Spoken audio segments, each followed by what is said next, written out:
All set? You're live.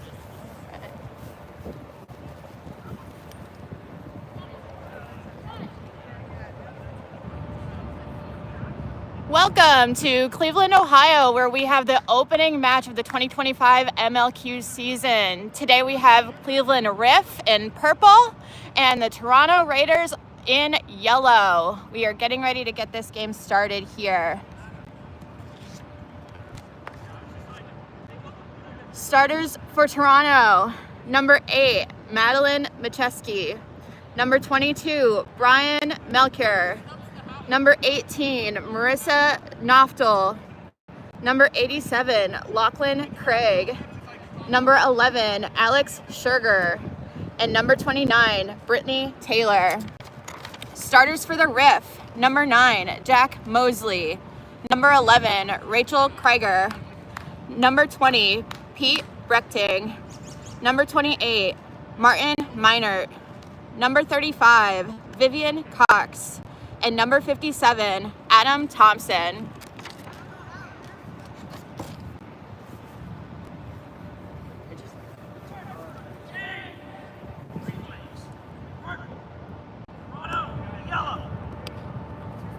Cleveland, are you ready?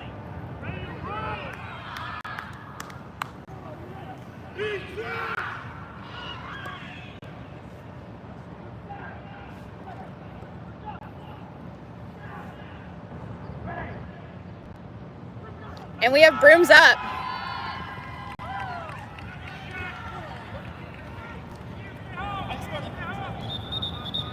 Immediate stoppage of play for a kickoff pitch. And keeper number 9, Jack Mosley. Illegal kick.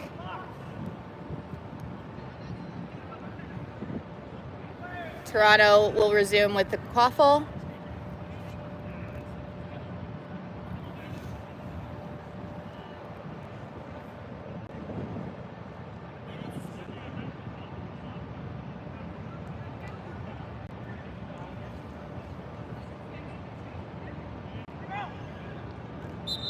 Toronto bringing up the quaffle. Riff with bludger control, dodgeball control.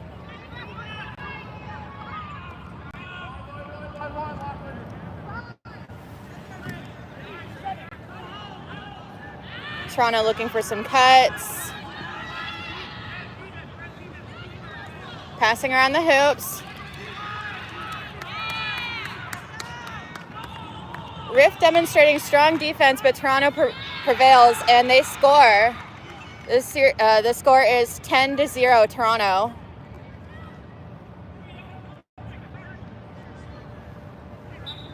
Pete Brechting bringing up the quaffle, wearing the green headband now for Riff due to the penalty to starting keeper Jack Mosley.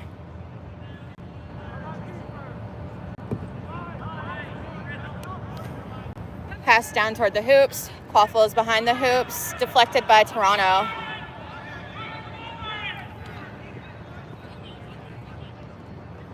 Toronto hoping for a fast break, but they say it's not there. They decide to set up on offense.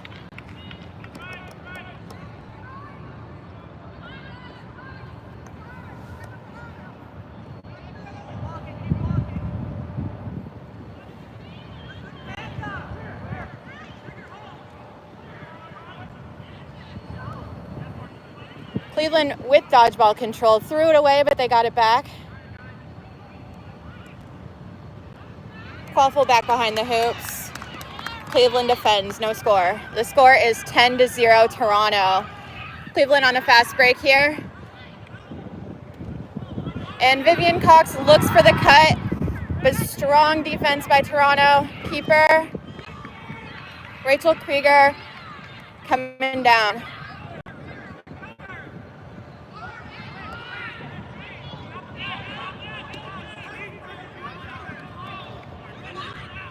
Pile up while Toronto beaters regain dodgeball control.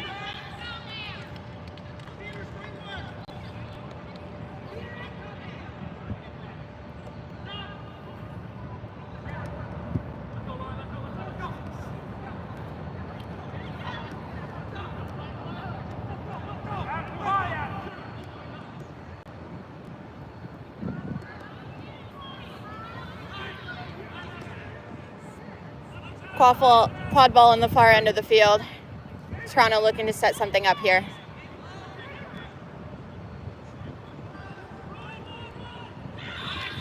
And a score by Toronto. They muscle it in, 20-0.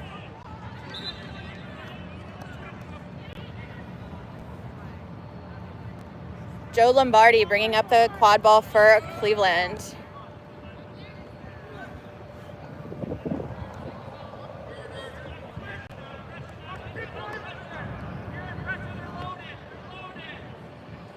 Cleveland beaters putting a lot of pressure on Toronto, and it helps. Cleveland scores 20-10. Toronto in the lead.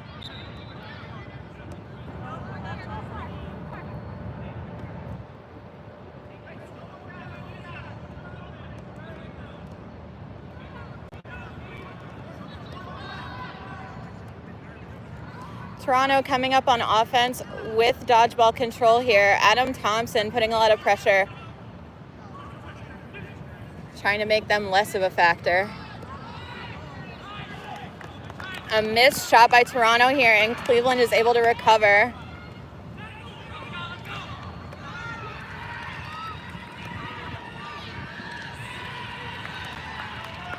Cleveland Riff taking their time as they regain dodgeball control on Cleveland's end of the field.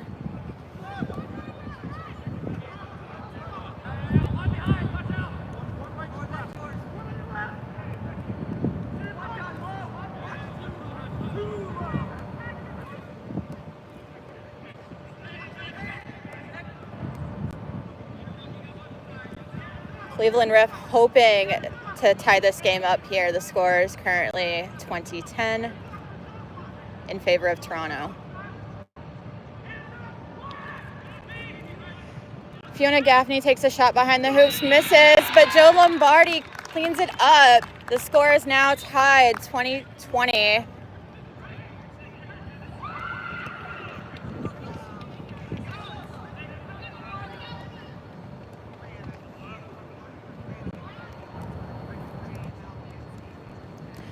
Long pass behind the hoops for Toronto here, and it's quickly taken care of by Riff's defense. Stout defense being displayed by Cleveland Riff this afternoon.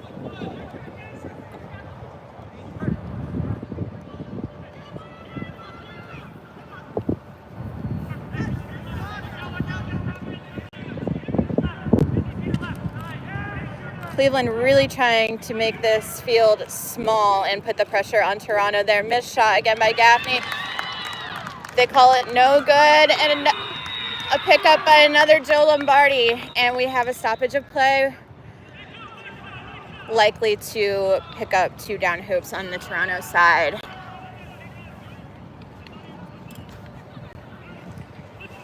Cleveland Riff has a lot of college representation on their team this year.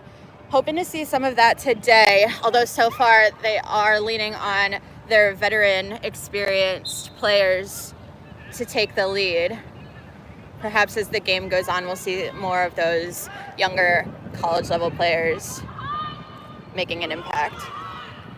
Another long pass to a cut, but it's missed. We have a kick behind the hoops off the pitch. Toronto's ball behind the hoops.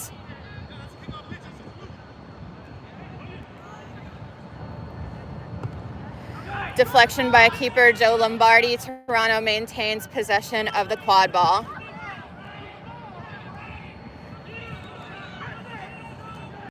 No good called, and the quad ball crosses over the center line. Cleveland ball.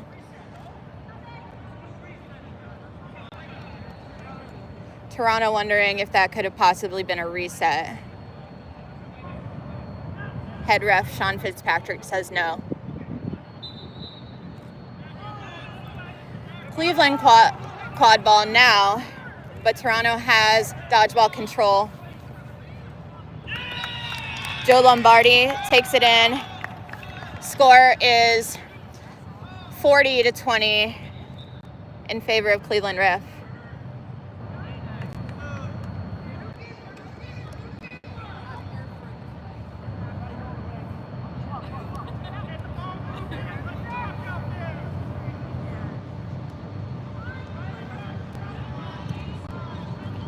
Toronto's still with dodgeball control, hoping to make something happen of this offensive possession so as not to let Cleveland pull away even further. Long pass behind the hoops. A couple of chasers in the same vicinity trying to go for the same ball there.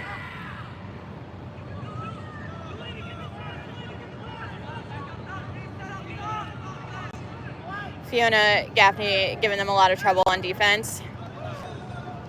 Spin move and goal by number 87, Lachlan Craig, to bring the score to 30-40.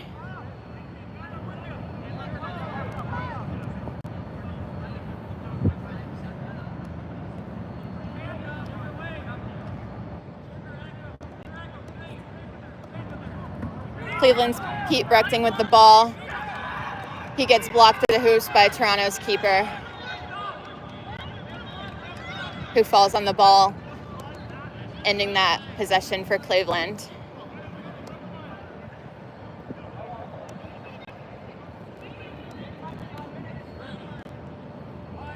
We are just inside 9 minutes of game time in the first period.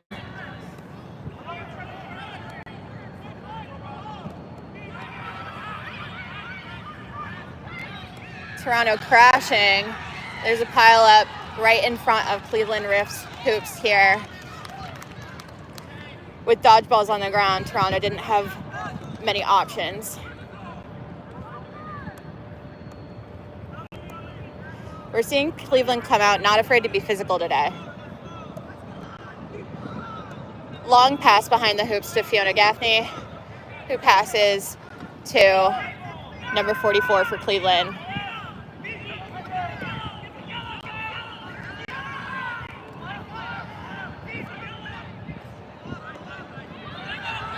Toronto sees an opportunity for a fast break here,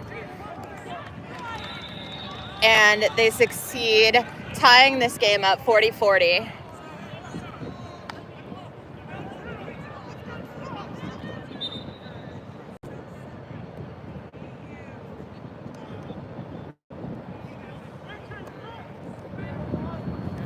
Cleveland Riff probably want to make an attempt here to get dodgeball control. They haven't had many great looks at the hoops since they lost dodgeball control a few possessions ago. Pete Brechting making me a liar here. They're able to dunk it in. Scores 50-40 as Toronto brings up on a fast break, trying to catch Cleveland Riff sleeping on transition.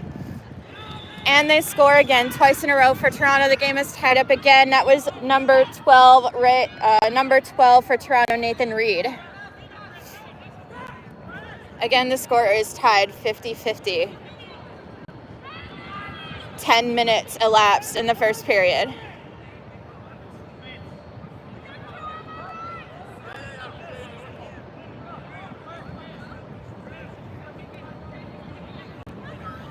Number 11 for Cleveland, Rachel Krieger, bringing up the quad ball.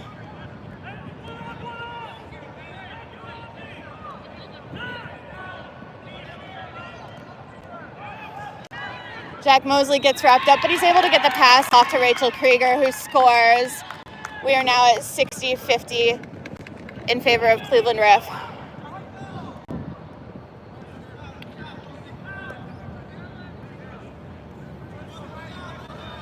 Toronto with one hoop down.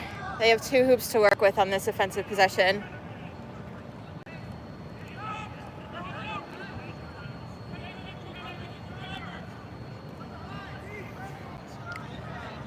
Number 0, Rosso with the ball. Perhaps looking for a good cut to a teammate. Passes it off to number 22, Melchior. Number 9, Jack Mosley, giving Melchior some problems. It did look like Toronto beater got to Mosley with a dodgeball as he was bringing down Melchior. We stopped play to send Mosley back to hoops.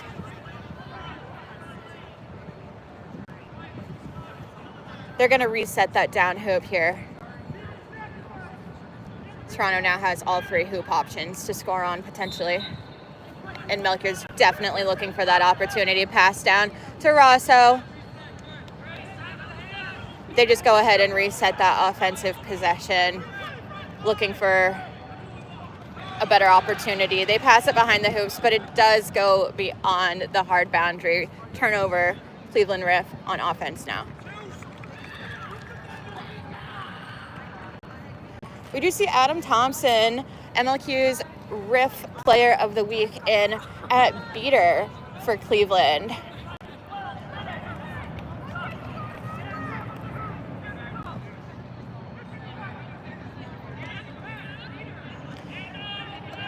Soldados in at keeper for Toronto. He is Toronto's MLQ Player of the Week.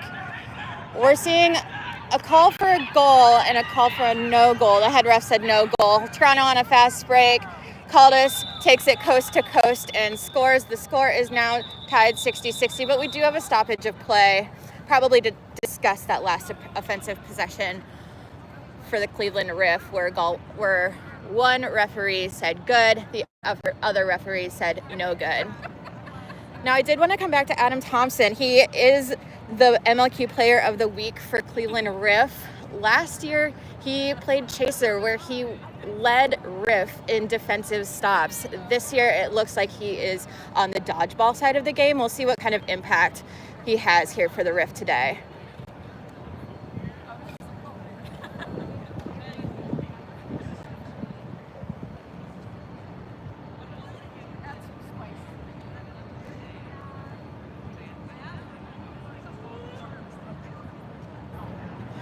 Sean Fitzpatrick does go ahead and call that goal good. The score is tied up at 60-60.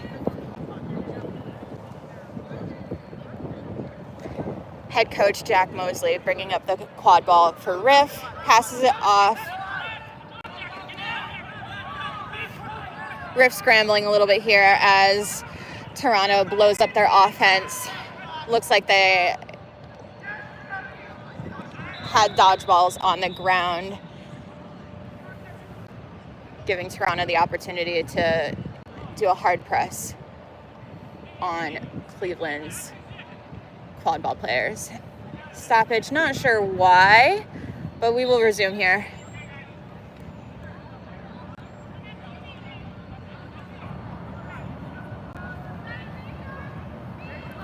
Again, score tied up here, 60-60. It's going to be tight. That score is going to be tight going into the second part of this quad ball game today. Big hit by Jack Mosley on Christos Caldas, the keeper for Toronto.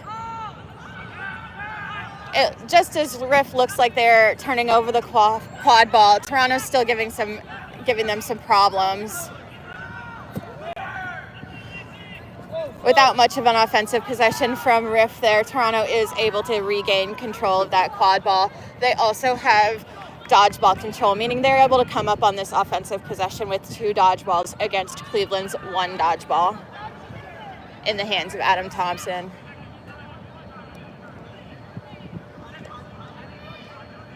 Three Toronto quad ball players behind the hoops. They take a shot, but it is blocked, and that's turned over. Cleveland looking for a quick offensive chance here, seeing if they can catch Toronto sleeping in transition. They do have a cut, and we do have a goal by number 10, Jackson Neofis, a new addition to Cleveland Riff this season. The score is now 70-60.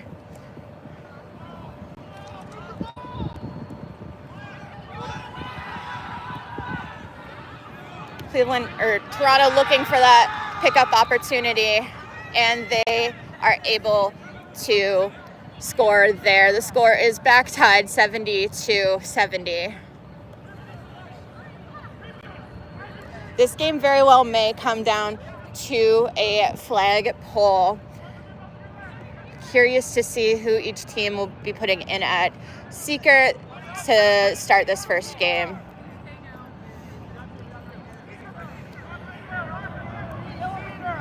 Cleveland Riff unable to set anything up of consequence on that offensive drive.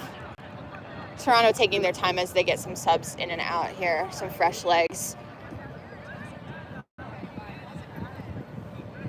Cleveland Riff back in control of the dodgeball game.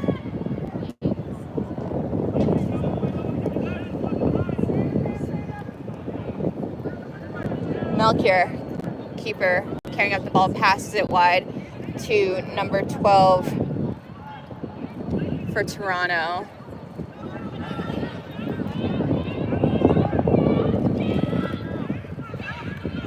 Well, Cleveland is trying to make this field smaller, it seems, on offense. Toronto's spreading things out, looking for some passing and potential cutting opportunities. Really just trying to find some holes in this strong Cleveland defense. Unable to do so as they turn over the ball at the far end line.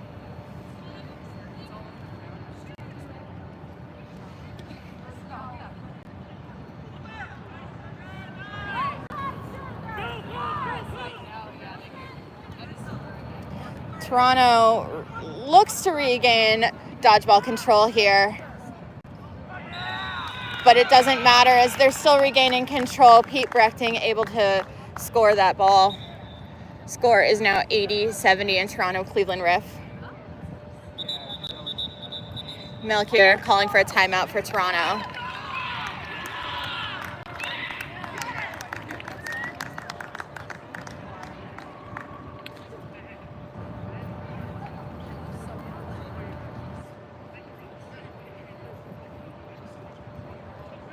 This is the closely matched game we were hoping to start off this MLQ season. Both teams really seeing this as potentially their opportunity to get that bid to the MLQ championship at the end of the season. Last year, Cleveland Riff did not qualify for MLQ champs, and they finished last in the North Division, 5 out of 5. Toronto last year did qualify, but they grabbed that last spot from the North Division with their worst finish yet, hoping to improve on that this season.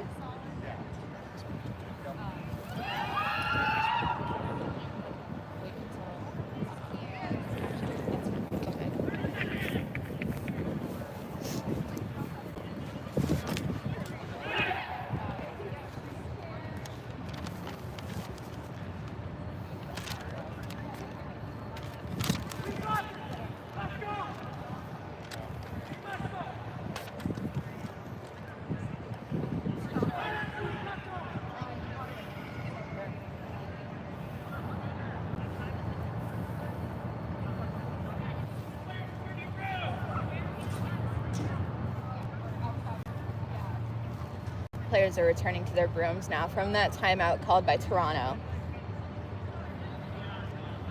We do have Toronto with dodgeball control on this possession, hoping to tie it up as we near the end of the first part of this game.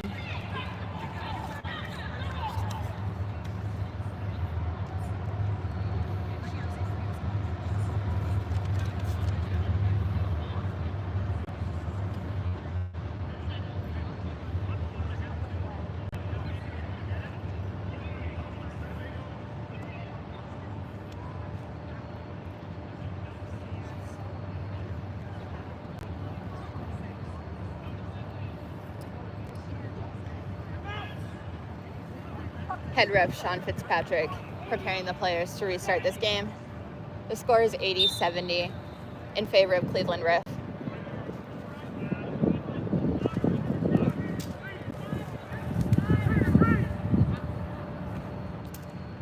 Toronto widening out this field again, passing around wide, looking for cutting opportunities, really looking for holes in this Cleveland defense. Pass across the field. Melchior is able to get it, but the strong Cleveland defense doesn't let him go anywhere with it, and the beaters Austin Howe is able to clean that up pretty easily. Joe Lombardi scored a few goals for Riff at the start of this game, back in carrying the quaffle. We'll see what he can do here on this offensive possession. Veteran beater Austin Howe for the Riff, hoping to regain dodgeball control.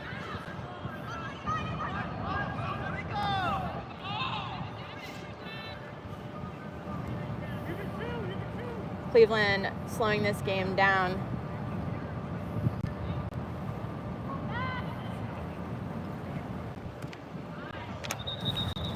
We have a stoppage of play here. That was an assist by Joe Lombardi to a cutting Pete Brechting. We'll see if that goal stands.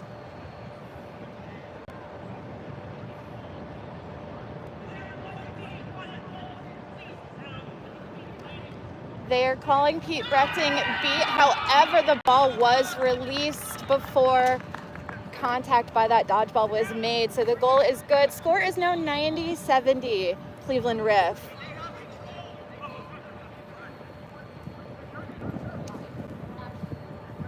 Toronto Raiders coming up on offense still with that dodgeball control. Reed with the drive and the goal. Yes. They bring this game within one. Score is 90-80. We are at 18 minutes of game time in this first period. Once that 20-minute mark has elapsed, the referee will stop game for the intermission.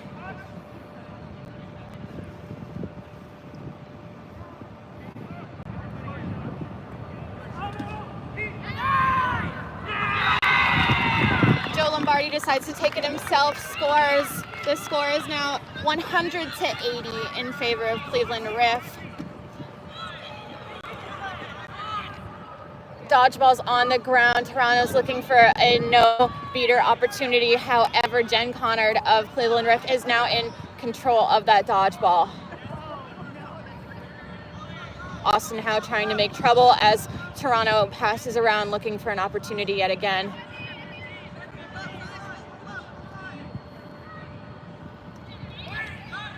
Riff's Abby giving Melchior some problems at the top of the key. That ball is knocked down by Pete Brechting, and it is recovered by keeper Joe Lombardi.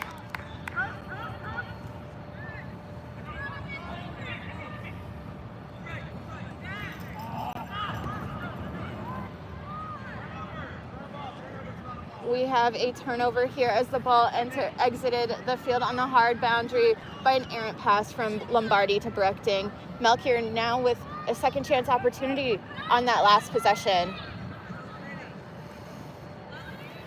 The score again is 100-80 in favor of Cleveland Riff.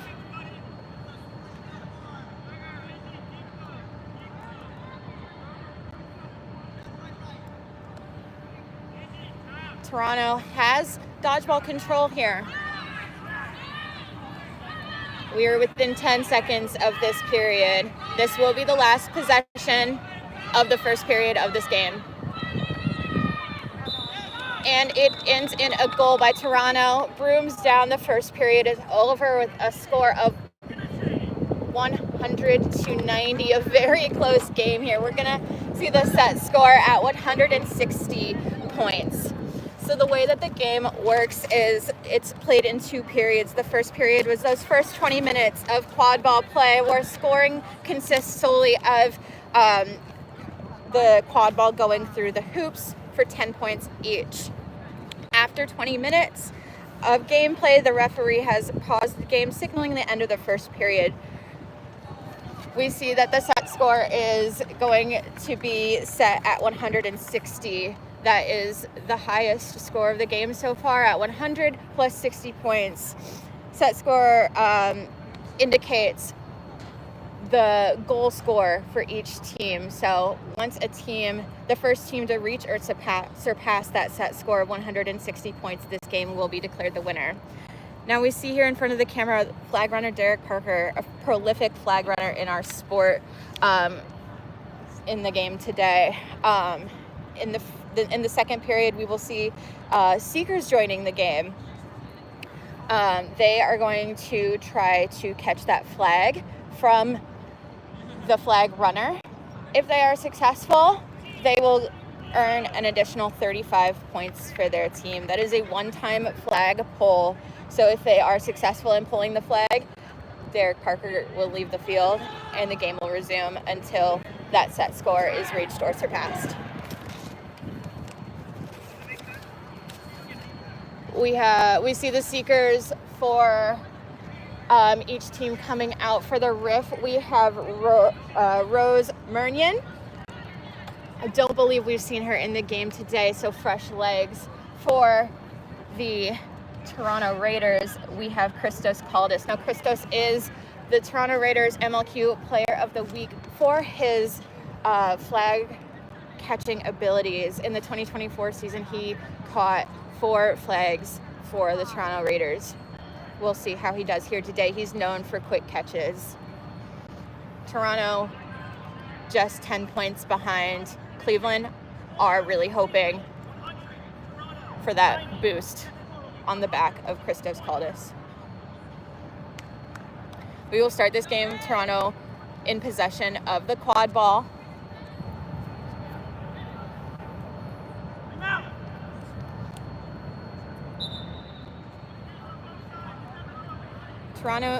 Cleveland in possession of the quad ball. Toronto with dodgeball control.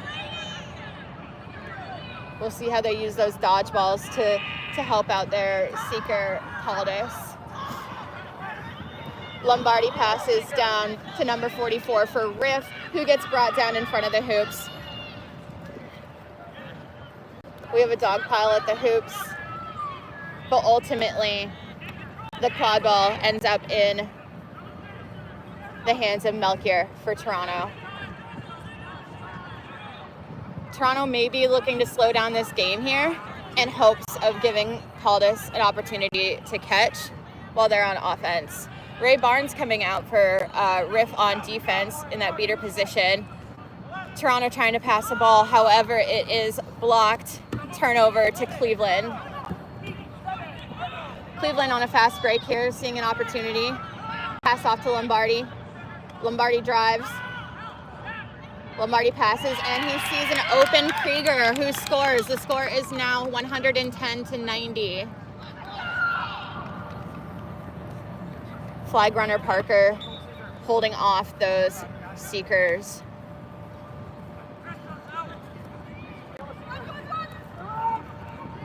Dodgeball on the ground for Toronto. We'll see. Doesn't look like Toronto is really looking for those dodgeballs on the ground opportunities on offense. They may really just be looking to slow down this game. We have a new seeker in for Toronto, number 42. Fast break opportunity for Riff. No good. We have a blocked shot.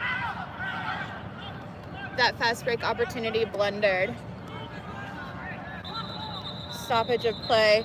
New seeker in for the Raiders. We have number 42, Aaron Jin. Rose Mornion still in for the Riff.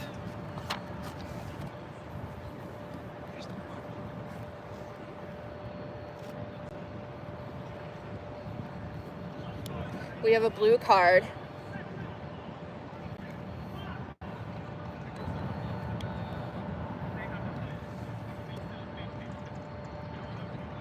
We have a blue card on Toronto number 87, Lachlan Craig.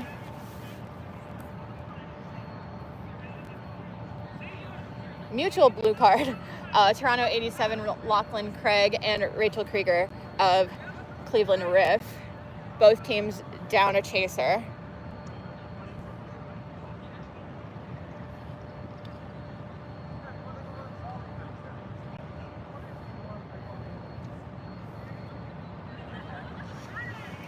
Toronto doing a good job of not giving seeker Rose Mornion an opportunity here at the flag.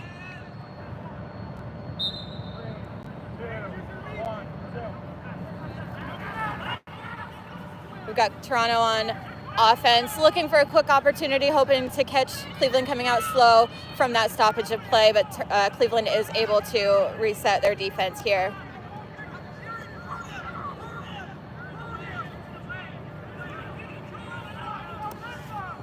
Scott Rosso with the quad ball, losing the quad ball here as keeper Jack Mosley looking for the fast break, but he is beat out by that dodgeball. Rosso with the quad ball again, hoping to drive up the field, looking for a quick opportunity. Pass across the field, and Mosley, keeper back in possession, who's brought down before the midline point of the field. We have a dog pile on the far end of the field there, while Seekers have one-on-one opportunities with the flag runner here. Toronto coming with that dog pile with possession of the quad ball. Pass across the field to the close end here. Rosso, keeper, back with possession, protected by beater Taylor.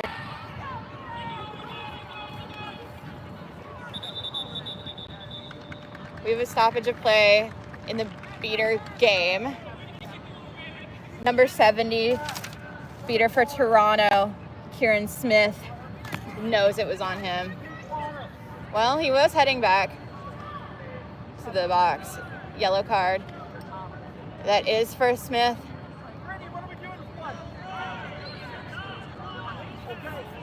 For back contact on Cleveland Riff beater Barnes. Toronto has a decision now. Do they put their beater on offense, or do they protect Seeker Caldas, who's back in the game? Jack Mosley bringing up the ball with a quick score here. The score is now 110-90. Team slowly chipping away at that 160 set score.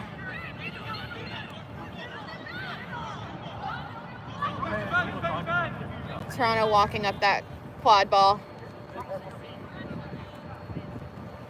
Cleveland meeting them at the middle. We do have an advantage on this play.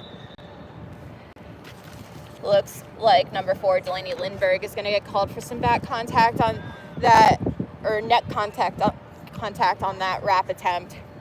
She will be sent to the box.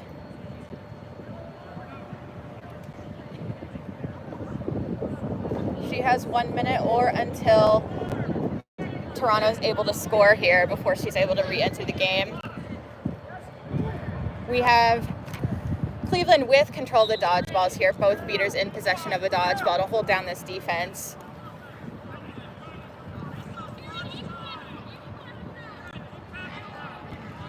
Quad ball behind the hoops, shot is no good.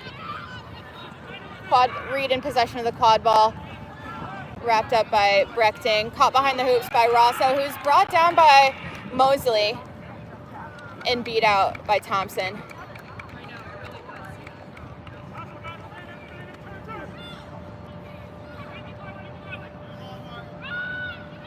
Mosley looking for a fast opportunity to Brechting, who bodies it. Brechting, who bodies it, and scores now 130-90.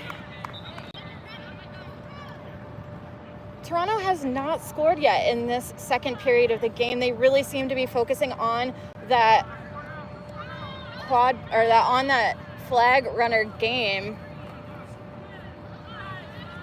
Meanwhile, Riff has scored 30 points themselves this second period, almost negating any catch that Toronto may be able to make. Brechting wraps up Reed, who goes down, and he's now in possession of the quad ball. Another defensive stop by Riff. Let me say, they've been so impressive on defense today. Pass across to Lombardi, who passes to Delaney, but she was beat out right at the hoops before she was able to get that shot off.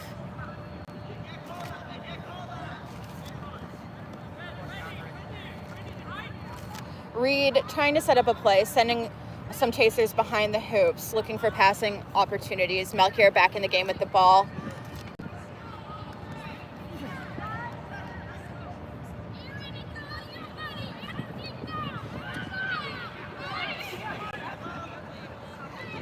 Great beat by beater Austin Howe for the Cleveland Riff. Oh, and we have a stoppage of game. It looks like Seeker Aaron Jim for the Toronto Raiders might have a catch. We're looking. The referees will discuss here shortly if that was good. We do have a player down for the Raiders. It looks to be Reed. He did look shaken up a little bit on that contact by Brechting, that tackle. While they are tending to him. The referees will discuss that potential flag catch by Jin. The score before the catch is 130 to 90. If that catch is good, the score will be 135 to 130. And Toronto will find themselves right back into this game.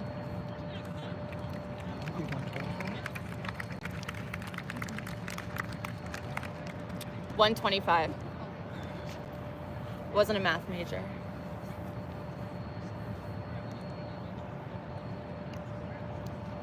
So again, if that flag catch is good, the Raiders will see themselves at 125 to 130. Set score is 160. That is the golden number that each of these teams is looking for. Riff has been chipping away at it in the Quadball game, while the Raiders did really seem to be relying on their flag seeker game to keep them in it.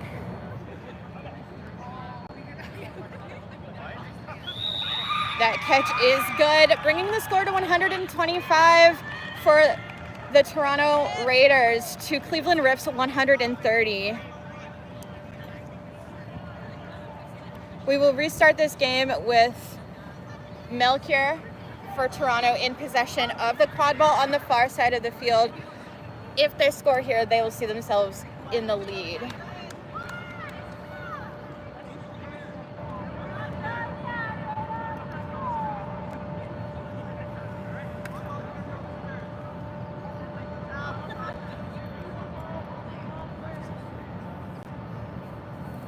Dodgeball's in the hands of Cleveland beaters Austin Howe and number 28 Martin Meinert. The two look to be communicating for a plan here to stop this Raiders offensive possession.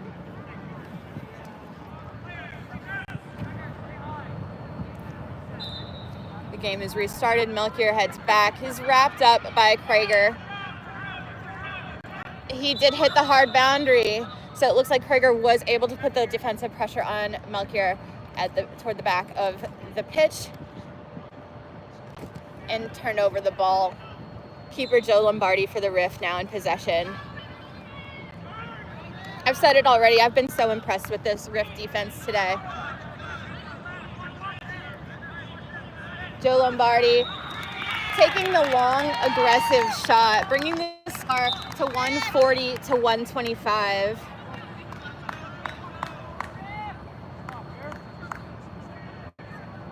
Both of these teams definitely see this win within grasp.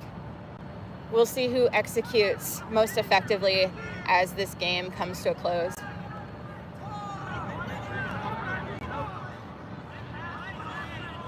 Raiders playing that slow quad ball game as they've been trying to set up their offense like they have this entire game, looking for a cut, but Melchior's just able to find the hoop himself. He bodies it in.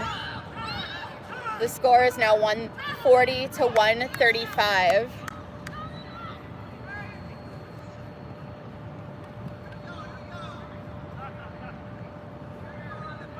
Raiders back in possession of those dodgeballs. Minor trying to give those Raiders beaters some trouble while Howe protects the quaffle at the top of the key. Howe be out, leaving Lombardi susceptible, but he takes another long shot, and it is successful. The score is now 150 to 135. Riff just needs one more goal to end this game and take their first win in MLQ history from the Raiders. Melchior running it down, trying to body it, passes to 87, who looked like they tried to make that shot a little bit before they actually had possession of that quad ball. Pass, then shoot, pass, then shoot. A little excited. I'm sure both teams are feeling some heightened energy and some jitters as this game comes to an end. Cleveland hoping to end it right here. Lombardi wrapped up, losing possession of the quad ball. Rosso with it now. Toronto with another chance here. Dodgeball's on the ground. Melchior goes for a drive. He is brought down, passes it off. Toronto scores. The score is now 145 to 150. Again, Riff has an opportunity to end it here. This is a one dodgeball situation for Riff. Lombardi looking. He was beat before he got that pass off. The ball will be reset.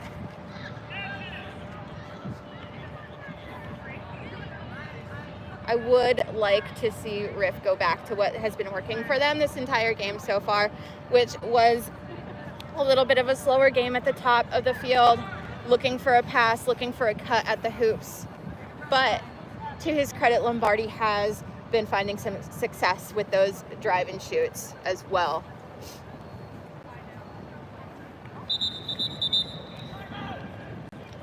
We do have a Cleveland Riff timeout here.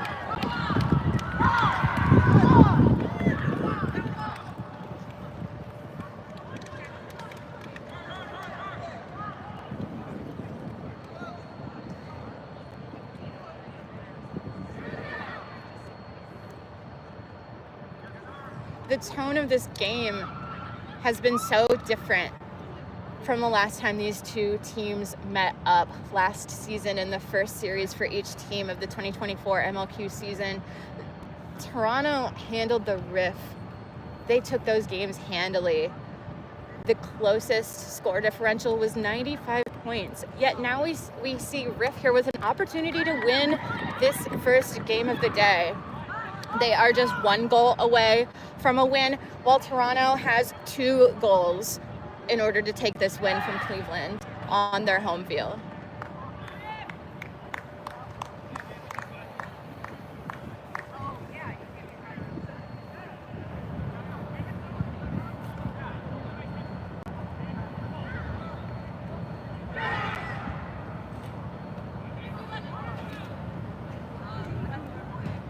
We have veteran beaters Barnes and Howe in on defense for the Riff. They do have quad ball control.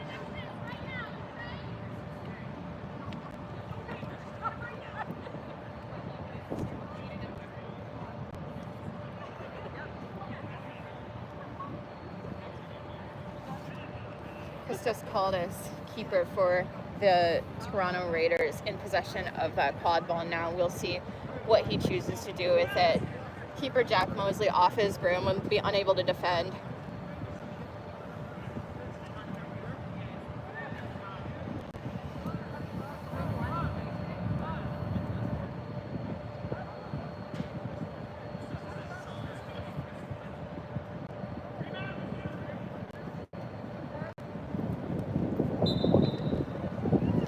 Toronto decides to forego any fast break opportunity and walk up that quad ball, setting up their offense.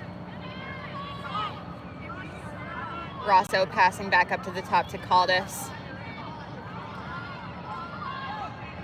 One chaser behind, and they're rotating this field. Ball goes behind to Rosso. Not a clean catch, but still in possession of that quad ball. He breaks that tackle, shoots, and scores. This is a golden goal game. We're seeing keeper Jack Mosley looking for that fast break opportunity, looking for Pete Brechting. They are passing around. Lindbergh with the ball, but she only has one hoop and no teammates for help. Raiders going to get possession of this quad ball at a chance to win the game right here. The score is 155 to 150. Play is stopped by head referee Sean Fitzpatrick. Discussing with some ARs here. I'm sure they don't want to miss a thing as this game comes down to the wire.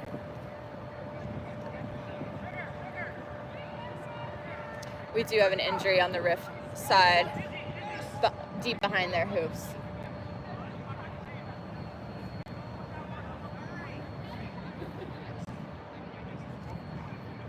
Chaser Vivian Cox down behind the Cleveland Riff hoops. They will need to sub someone in.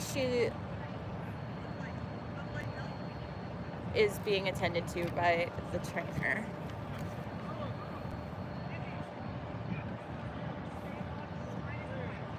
Both teams using this opportunity to strategize how they're going to handle this next possession. Cleveland Riff on defense, they absolutely need to make a stop here to prevent the Toronto Raiders from storming back in and taking this game out from under them. Riff had led the game for the majority of the time, but a good flag catch by the Raiders brought them back up.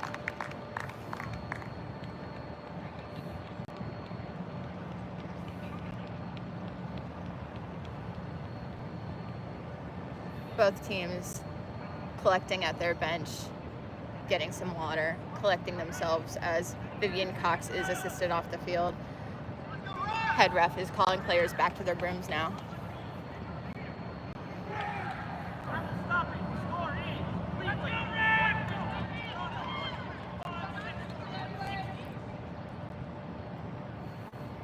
As head referee Sean Fitzpatrick there reminded us, set score is 160 here. Cleveland has 150, Toronto has 155 points. This is a next goal wins situation.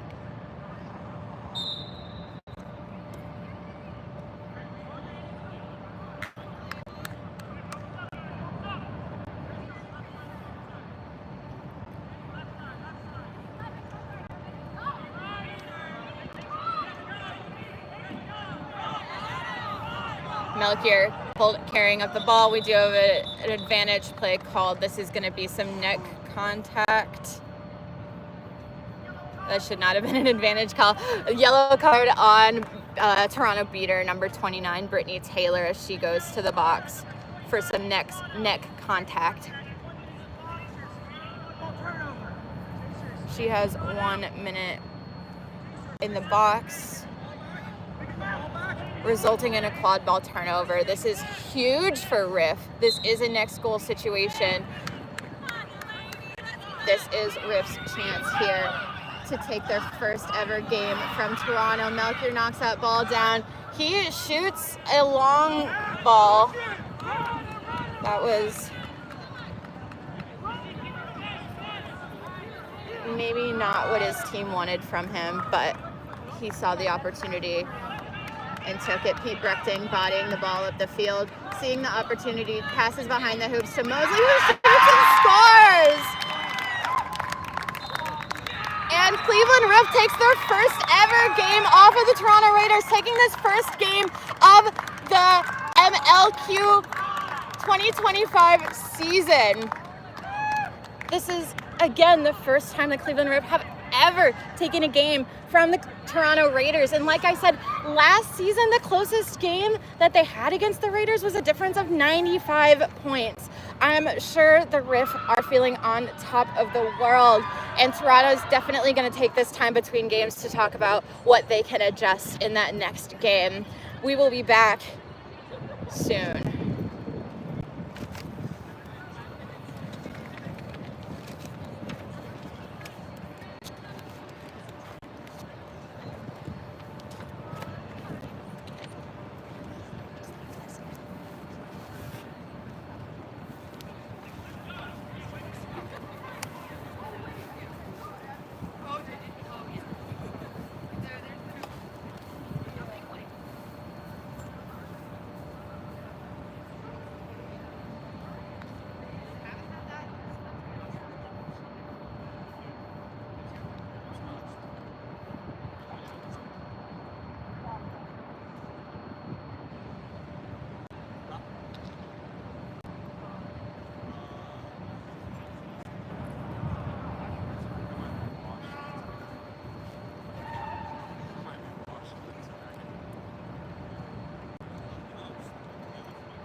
If you're just now tuning in, we are at the intermission between games 1 and 2 at home in Cleveland. Cleveland Riff against the Toronto Raiders.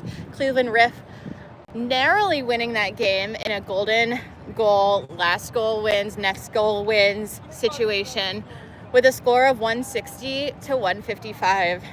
The next game, game 2, will begin in about 5 minutes.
Welcome back to Cleveland, Ohio, where we're getting ready to start the second match of this 3-game series between the Cleveland Riff and the Toronto Raiders.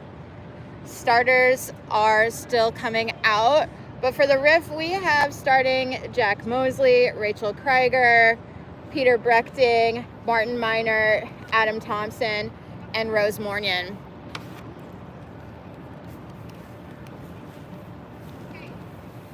For the Raiders, we have Madeline Macheski, Brittany Taylor, Nathan Reed,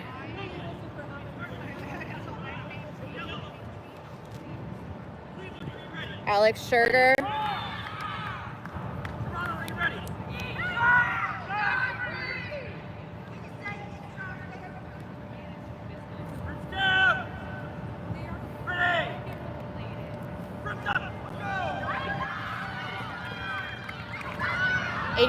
Craig for Toronto scoops and scores that first goal of the game for the Raiders.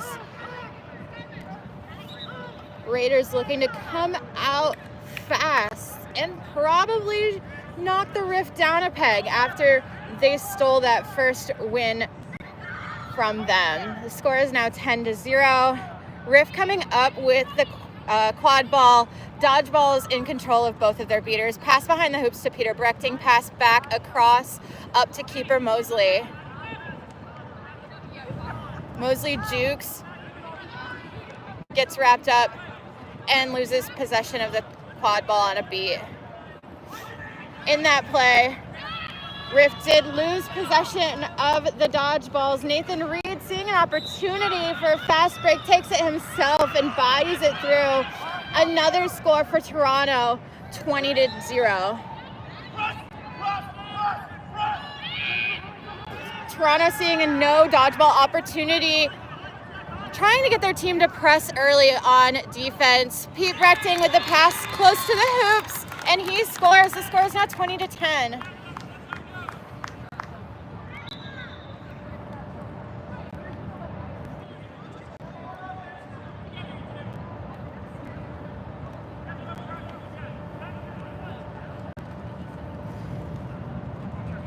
Reed walking the quad ball up the field, calling out a play to his chasers.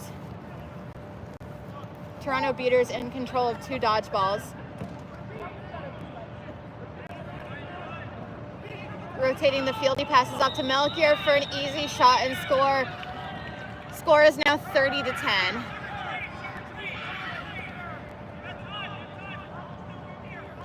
Cleveland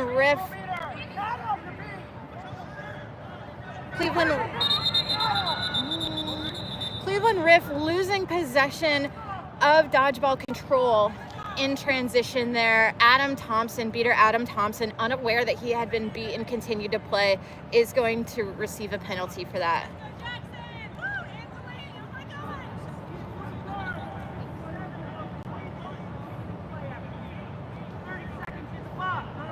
"30 seconds in the box for Thompson."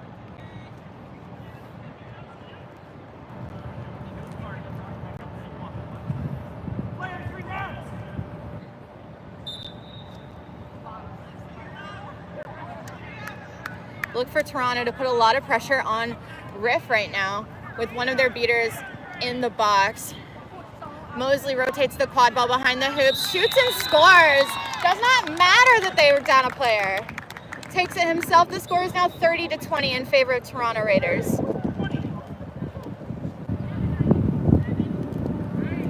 Keeper Reed again walking the ball up the field, communicating to his chasers.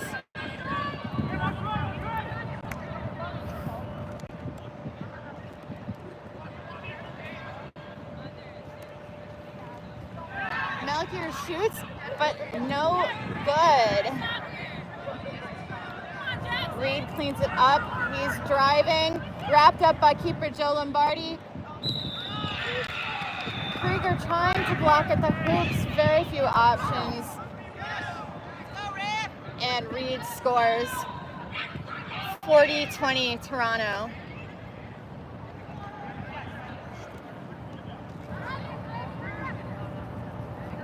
Riff looking to regain dodgeball control here on this possession. Minor with the dodgeball in their hands for Riff. Thompson rips the dodgeball from a Toronto player, but we do have a stoppage of play. That's going to be neck contact.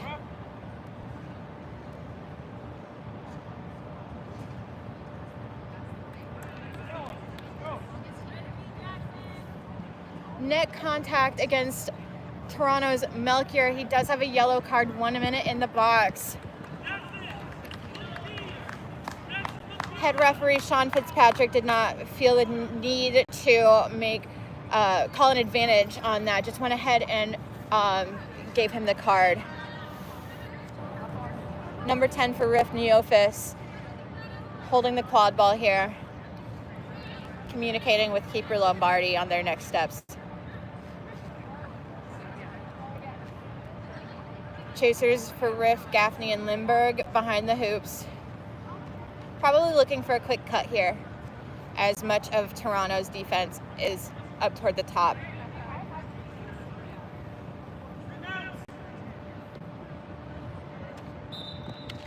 Neofis passes to Lombardi, who does shoot down to Gaffney. Gaffney wrapped up behind the hoops, passes, quad ball on the ground, and it is scooped up by Caldas.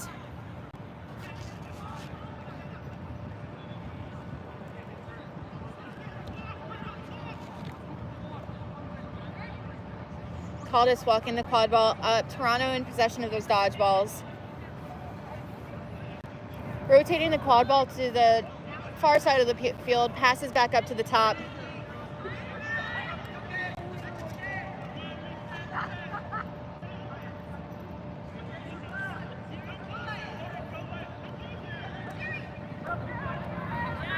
Passes behind Neofis. Able to use his size to an advantage with the quad ball on the ground. Lombardi with the sees hoops open, takes the long shot on that tall middle hoop, and it is good. The score is now 40-30 in favor of the Raiders.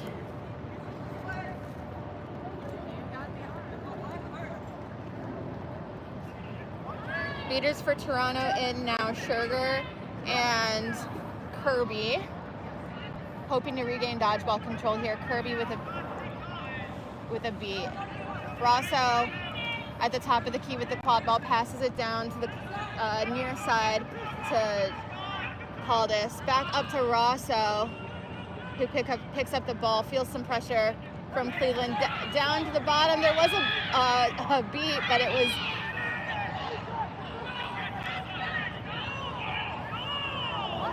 Toronto oddly stopped. She might have thought there was a foul on the play or a reason why they couldn't have continued.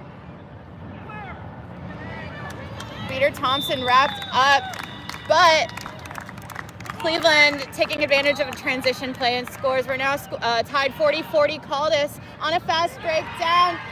That's called no good as he was beat before.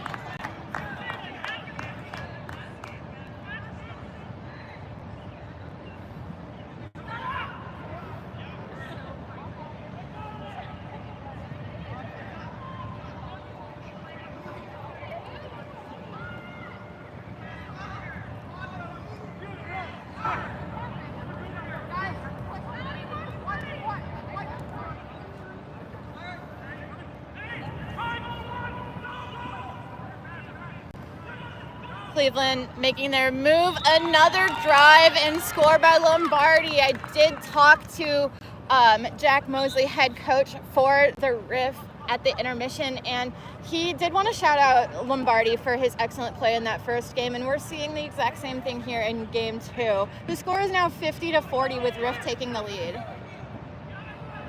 Toronto with the ball behind the hoops. There's a shoot, but it's deflected. Cliffs Brechting with control of the quad ball now, taking it up himself. Taking it to the far side, running it down. He does have Gaffney open. Brechting with the shot. There is a question on the validity. Fitzpatrick gathering his assistant referees to discuss.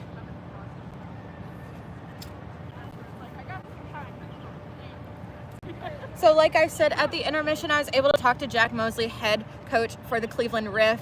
He's very proud of Riff's physicality in that first game. He felt that last year they came out very soft, and this year they had come into this game with that mentality, knowing that they wanted to give it to the Toronto Raiders. They did call that goal good by Brechting, so the score is now 60-40. Play will resume in the hands of the Toronto keeper, number 87, Lachlan Craig.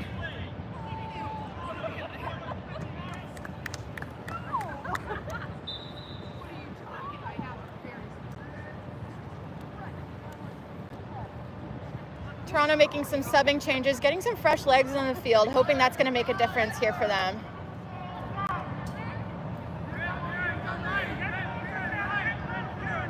Riff still with possession of those dodgeballs. 2 dodgeballs on defense here, holding it down.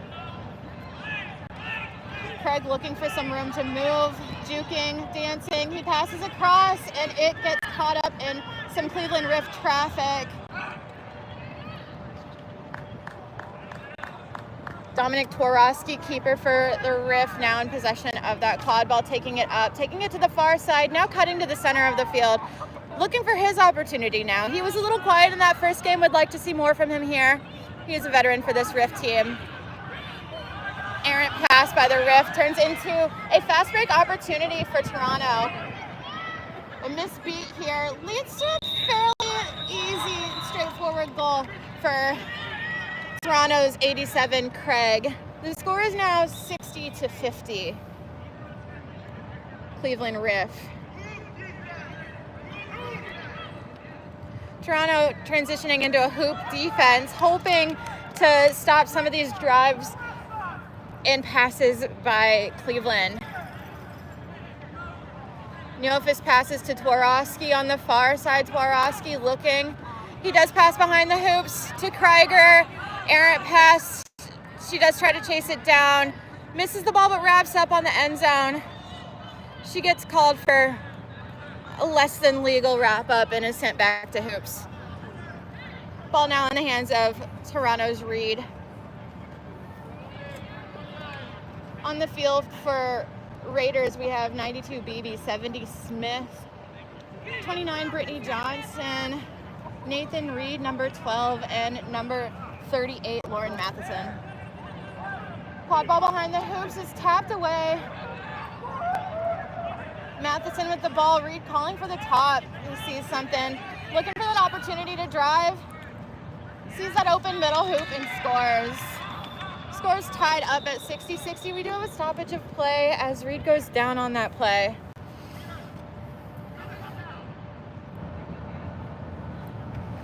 I also had the opportunity to talk to head coach of the Toronto Raiders between games as well. Something that they're looking to improve upon in game 2 is to tighten up their hoop defense, and we did just see them transition to a hoop defense versus a zone defense. So they're really trying to shut down the successful Cleveland Riff play close to the hoops. We're restarting here with Tworowski for Riff with the ball. Toronto with dodgeball control.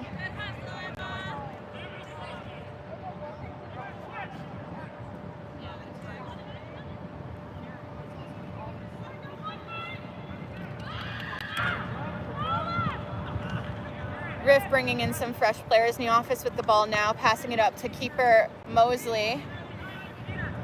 He's taking a drive, sees something, sees an open hoop, and he is successful and scores. Number 9, Jack Mosley. The score is now 70-60. As we have some chaos in transition here. Toronto hoping to make some chaos in transition. Nathan Reed for Toronto gets wrapped up at the midline by keeper Mosley. Tries to restart this offense here. They do have their middle hoop go down, but that's not a problem. score on the close hoop here by Toronto, 70-70. That was number 49 for Toronto. And Cleveland Riff returns the favor quickly here. Toronto maintaining dodgeball control. Grace Davey for Toronto entering the game on the dodgeball side. Melchior with the ball in his hands entering the game. And Caldas coming in at keeper.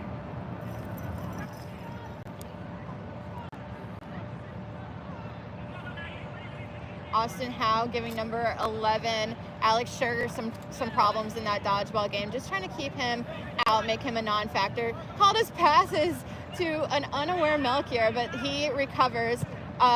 Shoots again, however, his own player looked to be there. Perhaps a pass to her would have been a better choice. However, he was looking for that aggressive shot.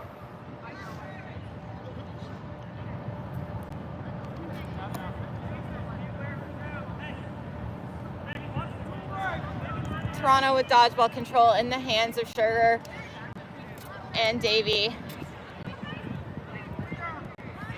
Davey loses that dodgeball as Mosley drives and passes to Brechting, who's beat and misses the shot. Turnover to Toronto.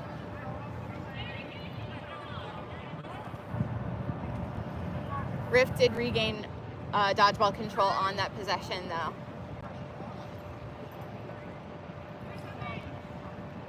Caldas with the quad ball on the far side of the field. Toronto in a little bit of a box. Passing down to Beebe in the far corner. She's looking for her next option. Passes up to the top to Melchior. Just really trying to flip-flop this defense. Melchior bodying it in, driving, and he uses his size to his advantage to score. Score is now tied at 80.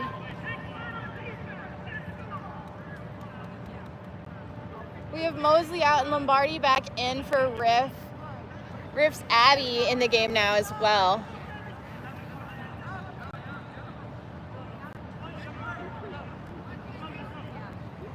Chaser Pete Brechting directing his quad ball teammates. Passes down to Lombardi behind the hoops, who sees the shot, but it's blocked by Melchior, who recovers.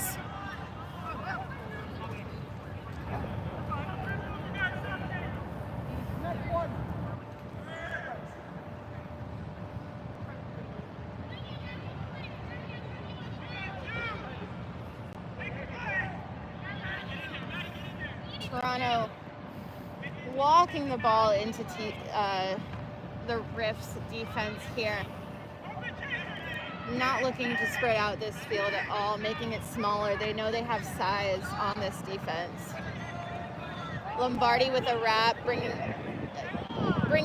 Melchior's advancement to a halt. Ball to Caldas. He shoots but misses over the top of the hoop. It's recovered behind the hoops by number 8 on Toronto. She runs, passes, but it's deflected and picked up by Lombardi. He's hit in the back by Melchior. And play is stopped to discuss. Looks like he's probably going to get a card there. It wasn't a wrap up as much as he did run into the back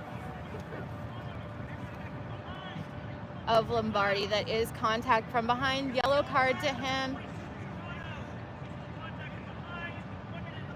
But it will be 1 minute in the box for them.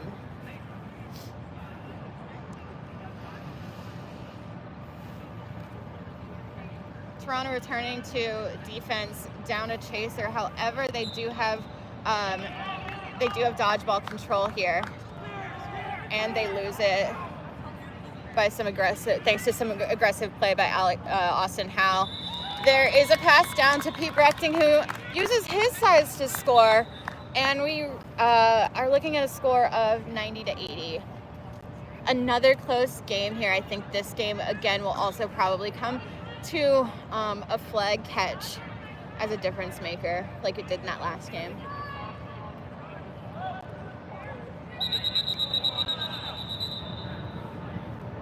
We do have a beater down for Toronto.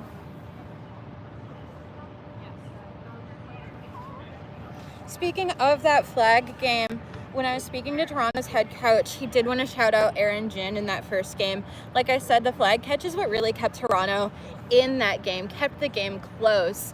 And he did want to mention that Aaron Jin, being a rookie, this is his first MLQ game ever. And so him being able to come in and make that flag catch to keep Toronto in the game, keep it close, keep it within a next goal win situation, he's really going to be a difference maker for this Toronto team this season.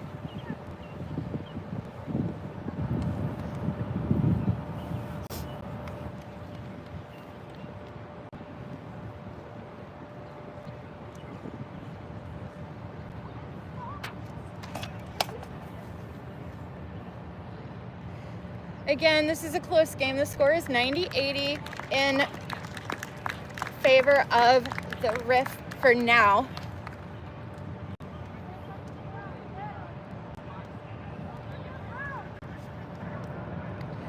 As number 23, Izzy Kirby, beater for Toronto, is walked off the field.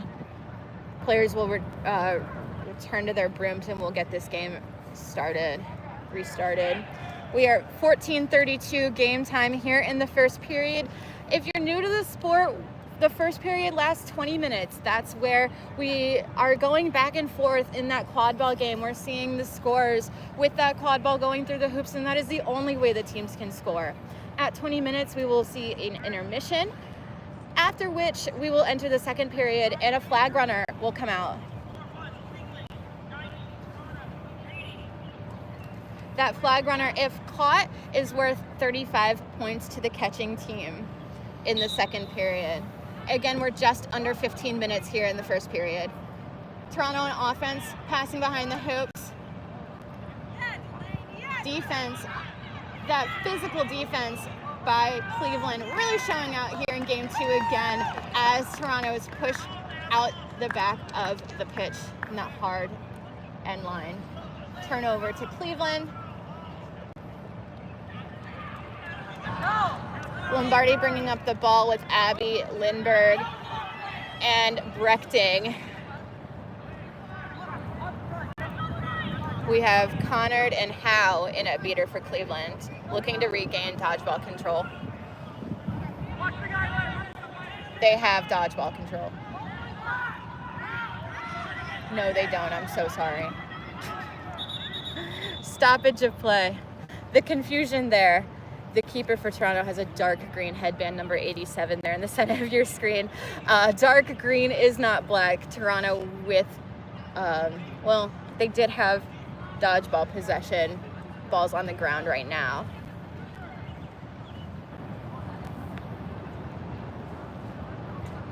Stoppage of play here. Head ref did receive contact to the face there, just washing out his mouth, making sure that everything is good, and he's ready to ref this game as well as he can. Riff in a no beater situation on offense, as both beaters for them have been beat. They only have their quad ball players to assist in the offense here, but that doesn't matter. Joe Lombardi showing out again, as he has done all day. Score is now 100-80 in favor of Cleveland Riff. We have Craig walking up the ball for Toronto. Passes down to BB. Passes back up to Craig. Brittany Taylor protecting the quad ball in that dodgeball game. Receiving some trouble from Austin Howe. Quad ball behind the hoops. Back up top to Craig. Down to the hoops. They see an opportunity for BB. She's beat. Brechting recovers.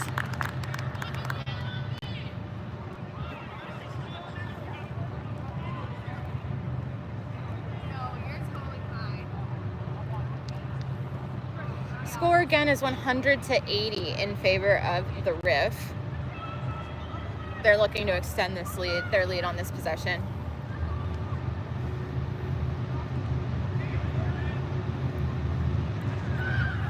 Ball down to the hoops. We see Neoffice, number 10, who shoot and score. However, he was beat before, so that will be no good, and we have a turnover to Toronto.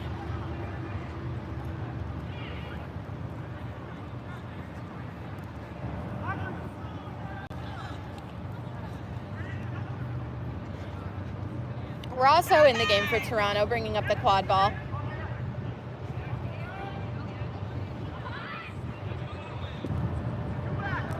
Passes the ball to number 92, Siri Beaky.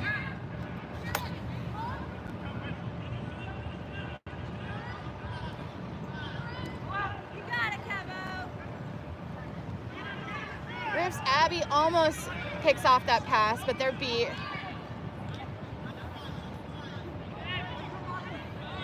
Rosso just slowing this game down, waiting for Craig to come back.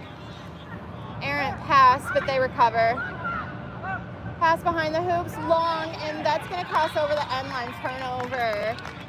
Cleveland Riff with the ball. Toronto's really trying to find a way to pick apart this Cleveland Riff defense. We're at 18 minutes, 2 minutes left of the first period. This Cleveland Riff defense has been so stout, so strong, so physical. Toronto's just looking for an opportunity, and it's not there.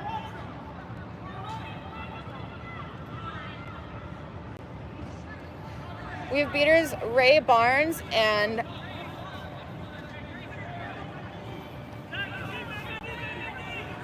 Kevin O in the game for Riff. We have a turnover.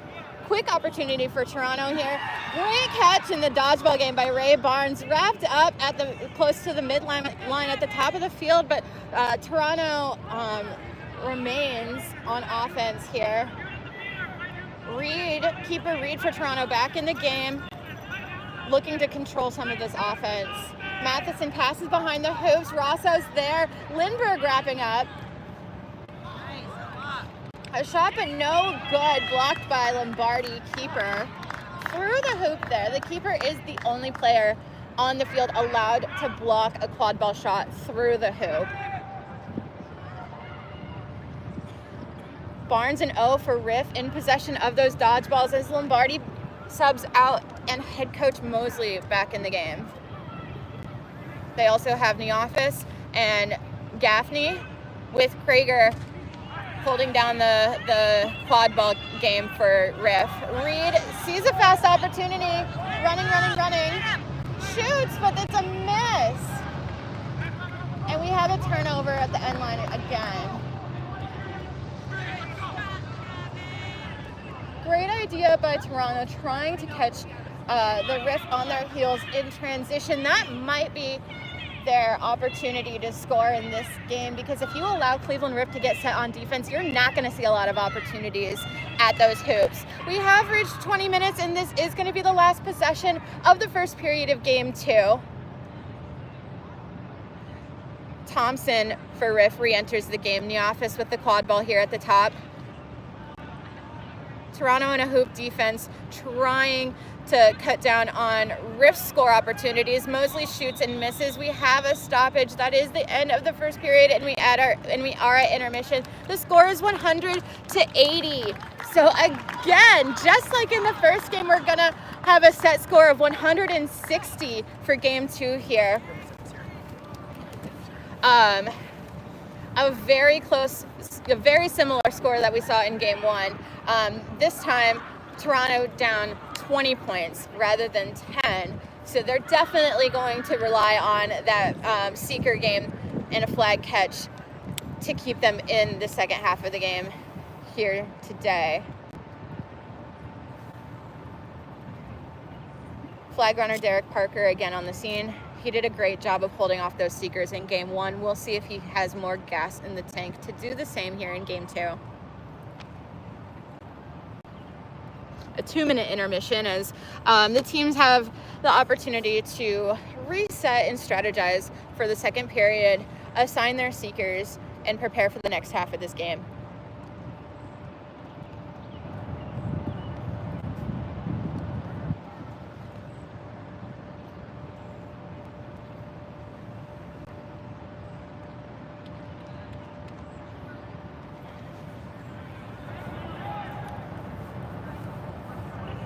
I do see Craig with the yellow headband for Toronto and Mornion with the yellow headband heading over to the box for Cleveland. Mornion, the starting seeker for Cleveland that last game.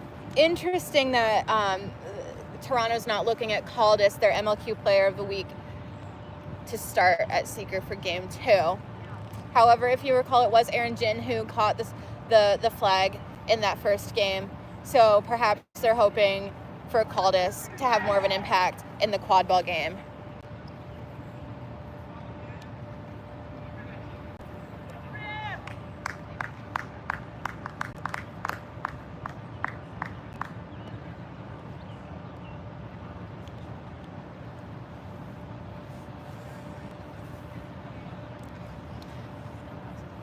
Again, set score is at 160. If you're just tuning in for the first time today, we are in game 2 of this 3-game series, Cleveland Riff versus Toronto Raiders. Cleveland Riff won the first game 160 to 155, and they are leading this second game after the first period 100 to 80.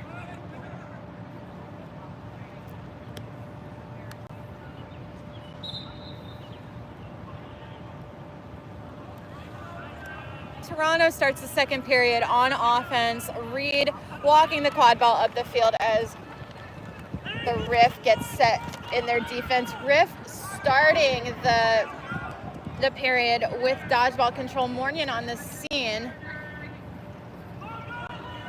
Craig gets there first. Rosso with the quad ball, bringing it to the near side. Passes down behind the hoops. Doesn't have a player down there to recover. Jack Mosley sees the fast break opportunity and the easy score and dunk by Neofis for the Riff. The score is now 110 to 80 for Riff. Rosso with the ball, passes it down to Matheson in the near side. They pass it across to Beakey on the far side. Excuse me, that's Madeline Macheski. Macheski loses possession of the quad ball and it's turned over on the far side of the field. Brechting bringing the quad ball up along with Krieger, Naroski, and Gaffney. Naroski with the quad ball on the far side looking for a pass. Brechting sees the shot, but it's deflected. Melchior in the keeper headband recovers.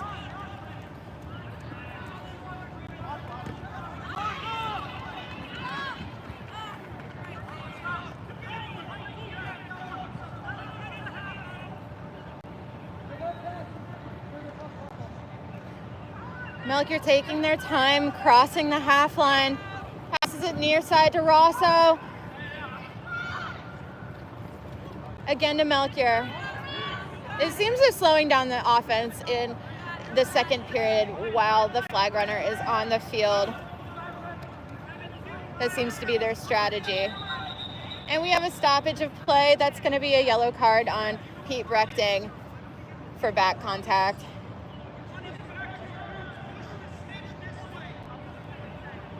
Neck contact, excuse me.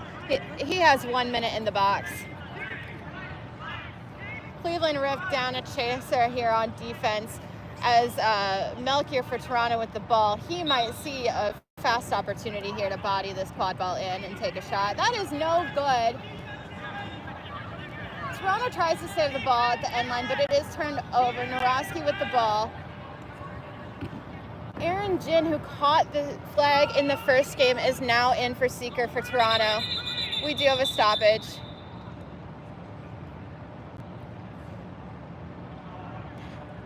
Aaron Thompson.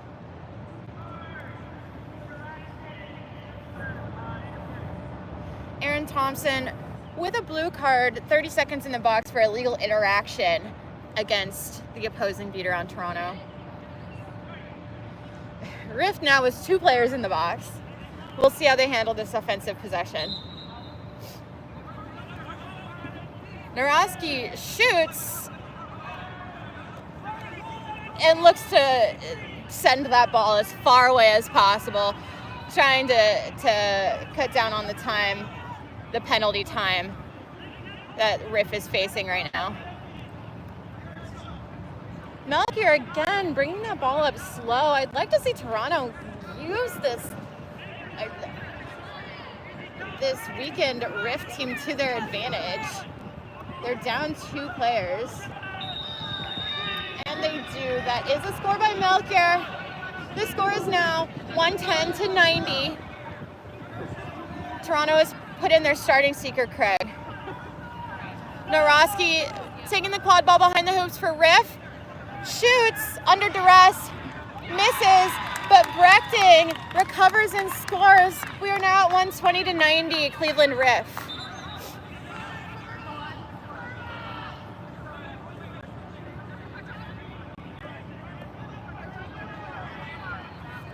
Toronto with dodgeball possession, dodgeball control here. They put one on the seeker and one on the quaffle.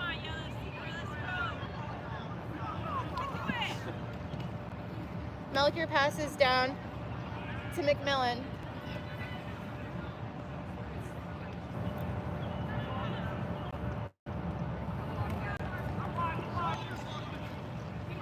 MLQ back with the ball.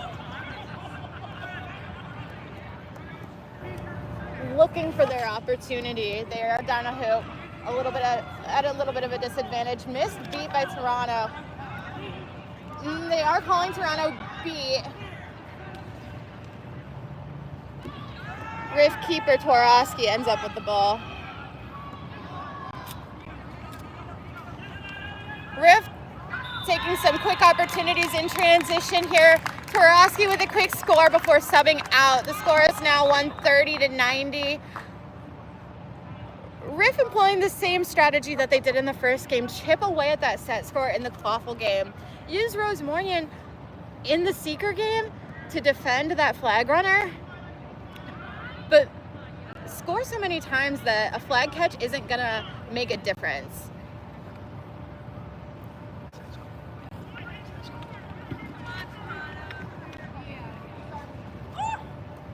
Quad ball behind the hoops on the near side for Toronto. Ball down to Caldas in the near corner. They run it toward the center. Back passes to the far side. Errant pass, and the quad ball's turned over in possession of Joe Lombardi for the Riff.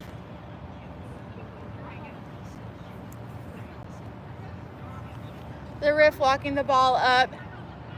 Minor and Thompson in for the beater game, looking to regain dodgeball control here. Neofis, Abby, Lombardi, and Lindbergh in for the quaffle game for the Riff. Pass down to Abby. Not a clean catch, but they do what they can with it. Lindbergh in control. Abby has the ball on the near side. They're looking for someone. They're looking for help. Gets wrapped up, shoots, and that's deflected. Toronto with the ball. Again, the score is 140-90. Caldas rooting on Aaron Jin, his fellow seeker.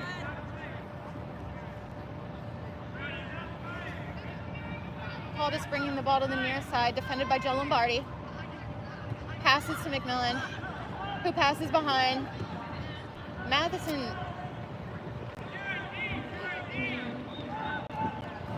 Lauren Matheson shoots and misses. Turnover. Cleveland on offense now. Craig for Toronto back in.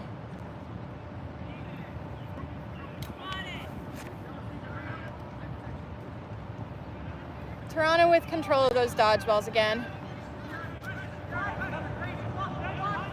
In that hoop defense, still trying to shut down any near hoops play that the Riff might come up with. Rotating the quad ball to the far side. Almost a catch. Not a clean catch by Riff there, and they turn over the quad ball.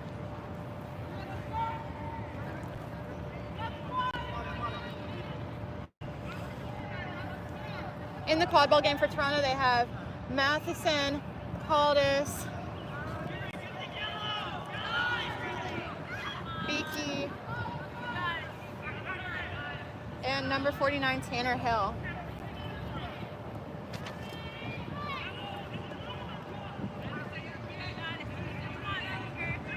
They're hoping to make a difference here on this possession, and he does. Caldas takes that long shot a la Joe Lombardi and scores. Score is now 130 to 100. So with a flag catch here, Toronto could not take the lead. Joe Lombardi driving, looking for an open hoop and scores. 140 to 100. We have a stoppage of play.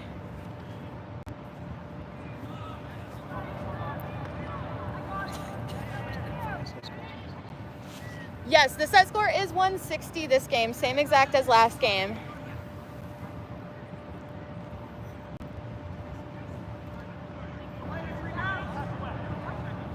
We had a stoppage of play for a quick injury. Melchior subbed out, Rosso in now at keeper for Toronto. Rosso sending Hill down with beater Alex Scherger and fellow beater Brittany Taylor attempting to regain dodgeball control.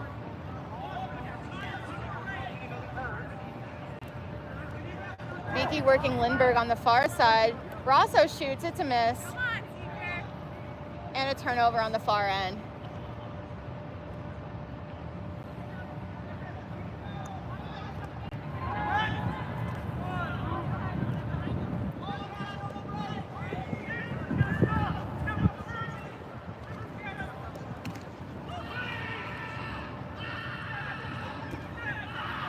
Lombardi driving, and that's deflected.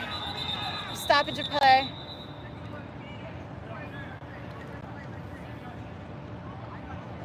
Stoppage of play for a ref injury again. It appears he was stepped on.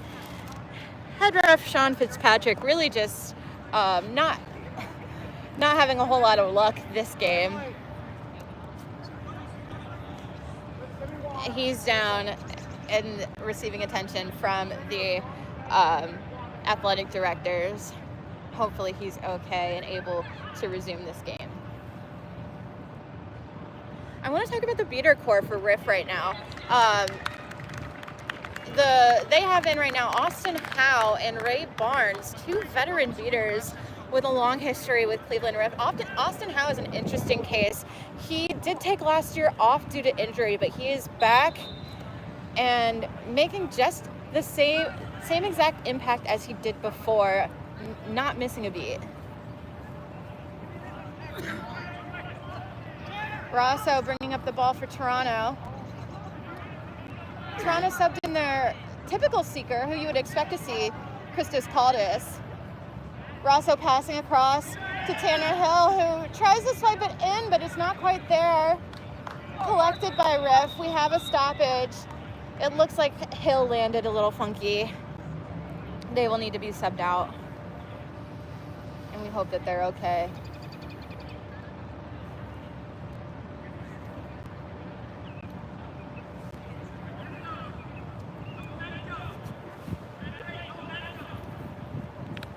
Christos Caldas, known for their quick seeker play, did not start at seeker for this second game of the series.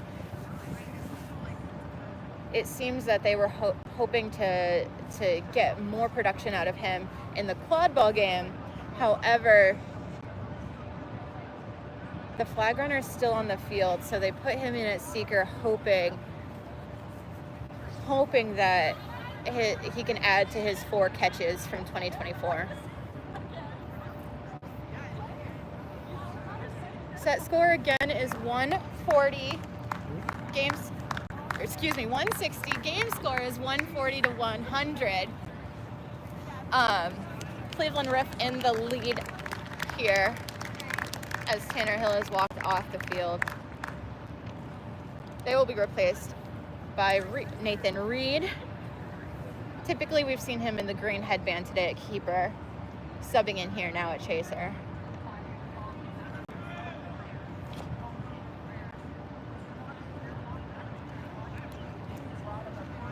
Getting ready for play to resume here.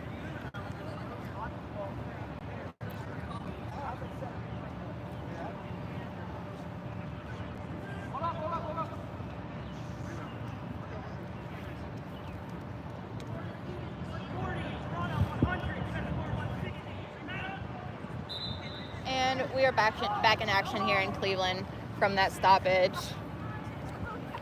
Cleveland Riff on offense, bringing the quad ball up. Joe Lombardi with Fiona Gaffney and Rachel Krieger. Passes down to Pete Brechting, but they saw it coming. That beater got to him first. Pete Brechting unable to receive that pass. Rosso bringing the ball up, but we do have a foul called by the near side assistant ref here. They will discuss.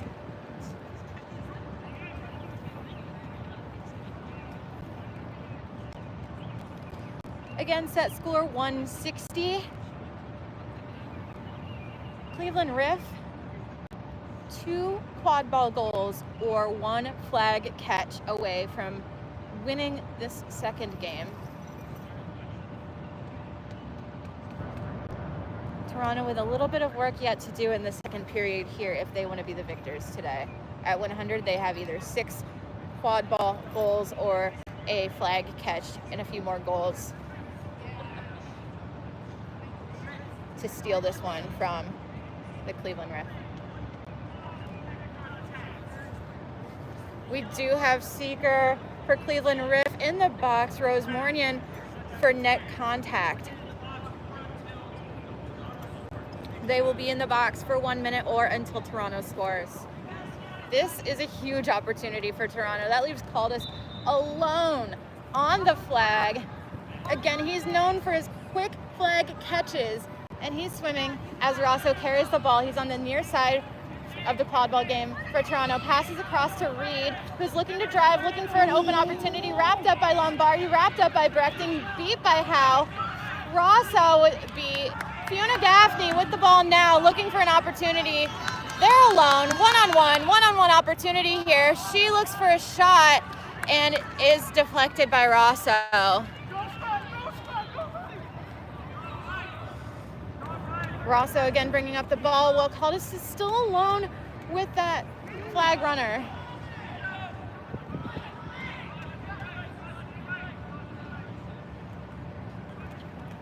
Rosso protected by beater Grace Davey, number 1 for Toronto.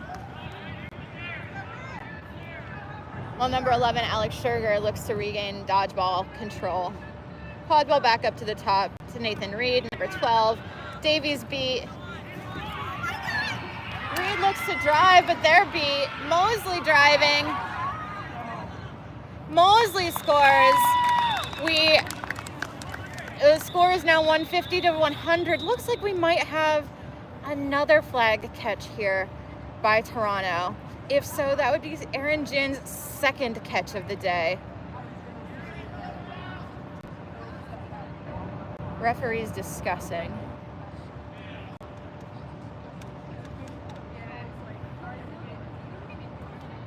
Again, that goal by Jack Mosley was considered good, so the score is 150 to 100. They are calling that flag catch no good. He performed an illegal maneuver while attempting to catch that flag.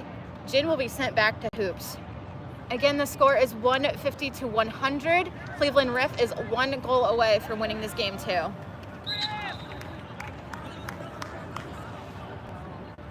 Cleveland Riff with a new seeker in, Evelyn Divison.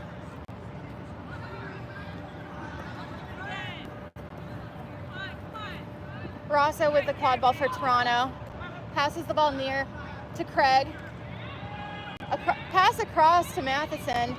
Not a clean catch. That's turned over. Cleveland driving. Mosley sees it. Passes to Brechting, who scores! And we have the end of this game. Pete Brechting scores the game-winning goal for Cleveland Riff. They win this series 2-0. We do still have one more game left today. We will complete this series of 3. Cleveland Riff taking their first 2 games ever from the Toronto Raiders. 2 games here today with a final score of 160-100. Aaron Jin, you can see him in the center of the field upset. And we will be back in 5 to 10 minutes for game 3. Okay.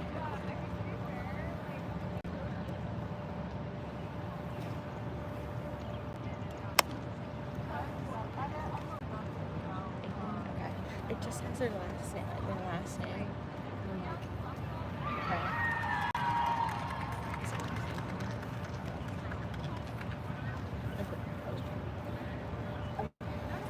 That helps.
Yeah, exactly. We'll see what happens.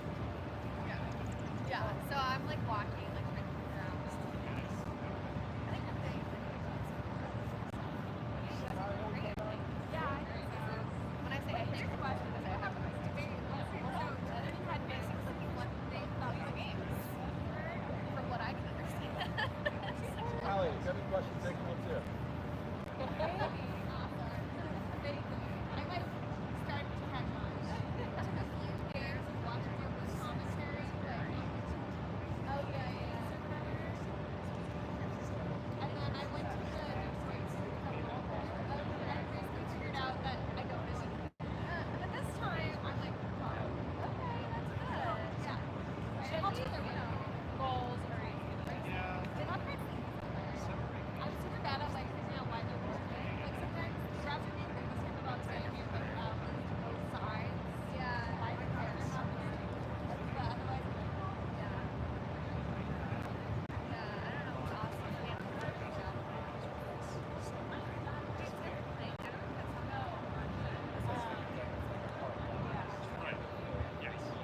Yeah.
Welcome to Cleveland, Ohio, where Game 3 of the series, Cleveland versus Toronto, is to begin shortly. Cleveland just won the series with a Game 2 win over Toronto, 160-100. Toronto in Game 3 looking to pick up the pieces and find some reason to celebrate as they head back home.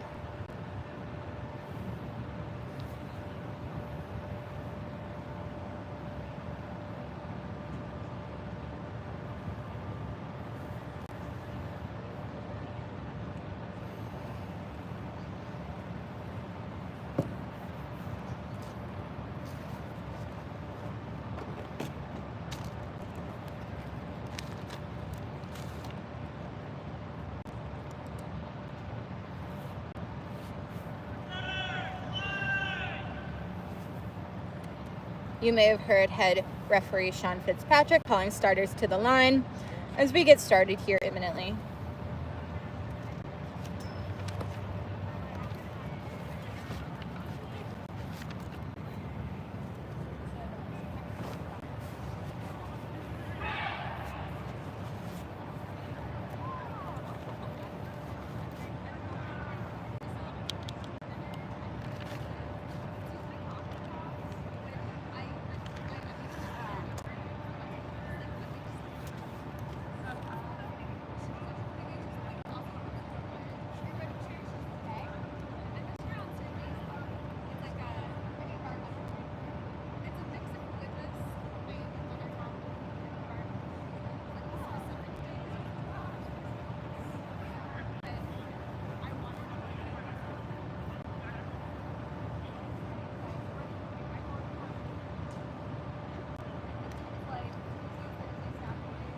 Both teams coming into this first series of this season with significant returning numbers from the previous one. Toronto is coming back with 20 out of their 30 players from 2024. That's a 66% return on their roster. Meanwhile, the Cleveland Riff is bringing 19 of their players from 2024 into this 2025 season. 19, they only had 24 players on their roster last year. This year they were able to field an entire 30-person franchise roster. Now that has been bolstered by a number of college-affiliated players, wanting to shout out the players from the Pitt program as well as Case Western, who we are seeing Adam Thompson show out. He is the MLQ player of the weekend for the Cleveland Riff. He has been making a huge impact in the beater game here for Riff, and he is affiliated with Case Western Quadball. Also members of the BGSU and Boston University programs represented here today.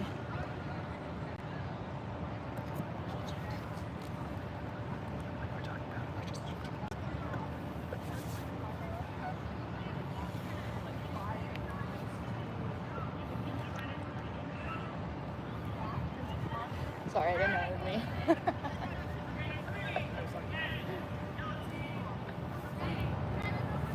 Toronto, are you ready? Both teams lined up here as we begin to get Game 3 underway.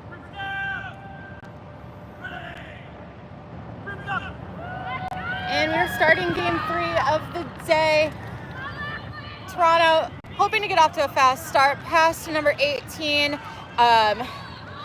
but they are beat before they're able to take a look at the goal. Keeper Joe Lombardi for Riff, starting with that quad ball, quickly subbing out for keeper and head coach Jack Mosley. Rose Mornian, we have seen a lot of them in the seeker game today, however not so much in the quad ball game. They are starting this game along with Rachel Krieger and Pete Brechting. Pete Brechting with the quad ball gets beat, and we have a stoppage. Stoppage again for head referee Sean Fitzpatrick.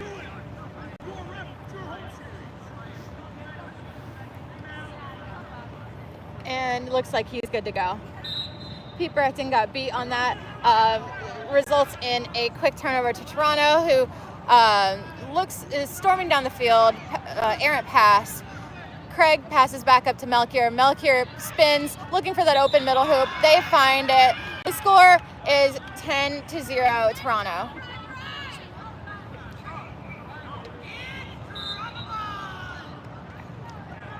Mosley bringing the quad ball up. On the Toronto side, we have Melchior at keeper. Craig, Matheson, and Beakey in at chaser,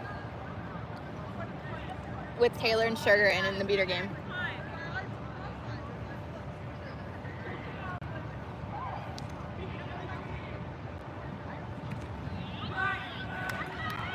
Shot by Pete Brechting, blocked.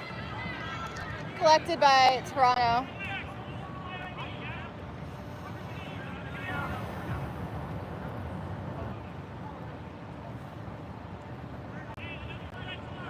Toronto getting set up on offense here. Nathan Reed joining the game. Minor giving the Toronto Beaters some trouble.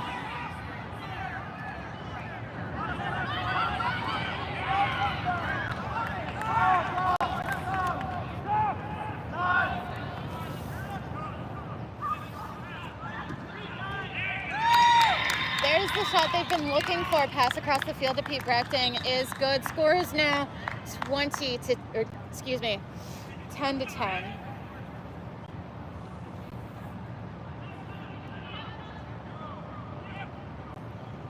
Score is 10-10 as Melchior passes to Reed on the far side of the field. We have Macheski and Matheson in for Toronto. Macheski calls for the ball, errant pass. However, that pass does go through the hoops for a good goal for Toronto. Score is now 30. Excuse me, I was incorrect before. It was 20-10. Score is now 30-10.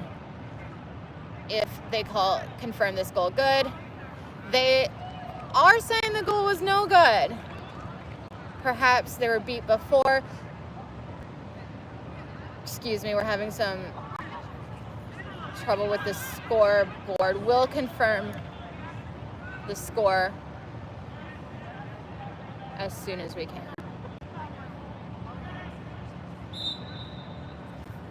Brechting moving the quad ball up the field quickly. Looking to work Matheson. Shoots that long shot. No good. Collected by Mosley, who's working behind the hoops. Pass to Brechting, who dunks, and that's good. Score is now 20-10.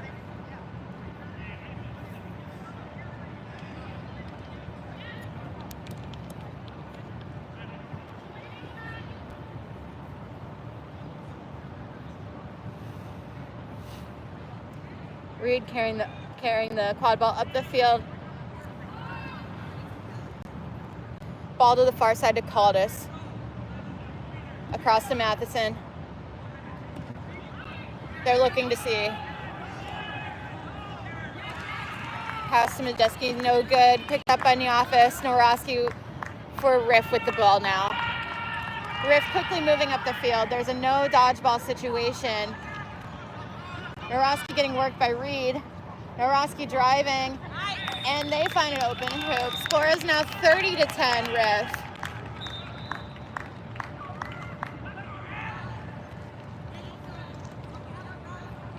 Riff, despite winning the first two games, not holding back this third game. Caldas crossing the midline. Pass to the far side to Rosso. They have Matheson on the near side, Beakey behind, back up to Caldas. Caldas takes a long pass.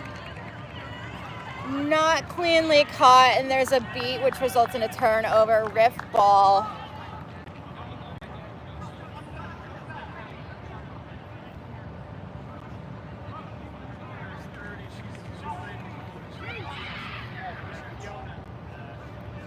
Kirby and Sugar in control of the dodgeball game for Toronto. Karofsky passes off to Mornian, who passes it back before a beat. Karofsky passes down, but that's batted away. Long pass down the field. Toronto thinks they see something. Rosso collects that long pass, passes back up to the top to Matheson. And that's a turnover. That's a midline turnover for Toronto. Toronto collecting the ball. Karofsky driving, wrapped up by Caldas. Unsuccessful tackle. Finds that open middle hoop, dunks and scores. We are now 40-10, Cleveland Riff.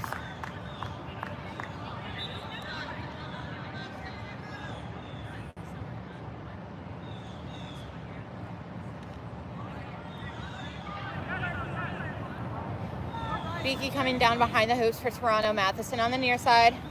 Caldas at the top, and Rosso on the far side.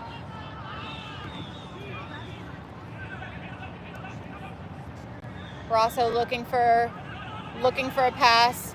One hoop down, passes to Matheson, who passes back to Caldas. Caldas works Lindbergh and takes it to the far side, wrapping that quad ball around. Rosso back in the game, collects the ball at the top, drives, but is stopped by Minor.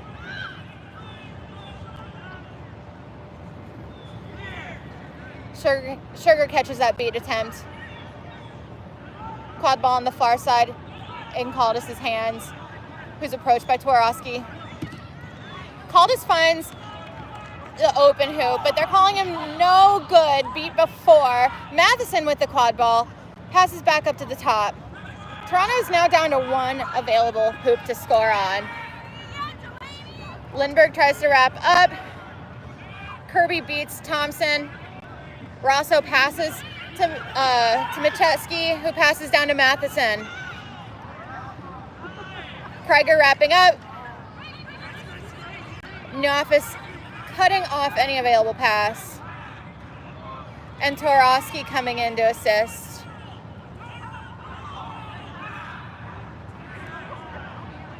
Minor coming in with the dodgeball to clean up.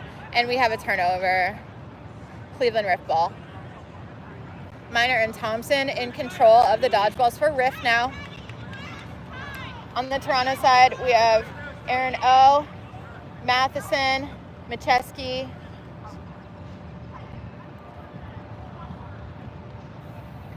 in for the Chasers.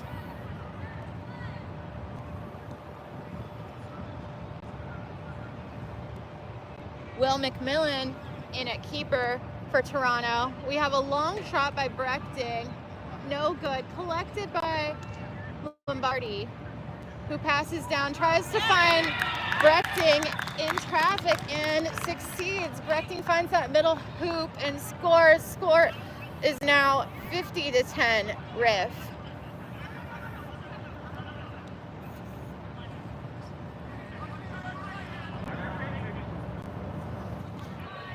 Kirby and Smith in the beater game for Toronto. Missed beat allows Cleveland to press on their defense. Brechting wrapping up in the back. Beat out by Barnes.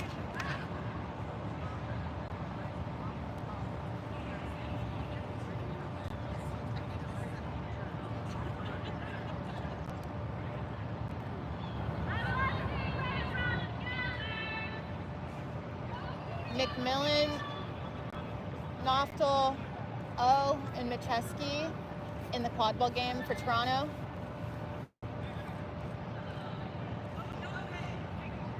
Brechting with the ball, passes across, tries to find Lindbergh. She takes it down to the near side, passes up to the top to Lombardi. Lombardi wrapped up by McMillan. McMillan beat. Lombardi still with the quad ball, looking for some room. Drives it in, fakes, shoots, and scores. 60-10 Riff.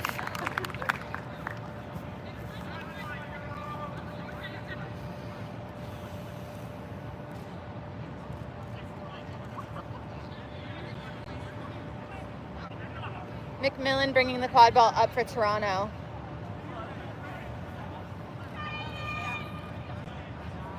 Craig now in the game for Toronto.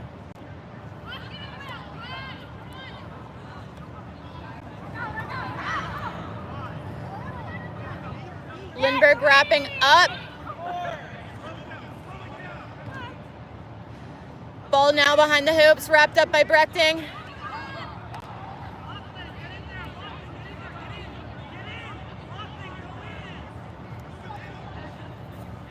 Cleveland in possession of the ball. Stoppage of game.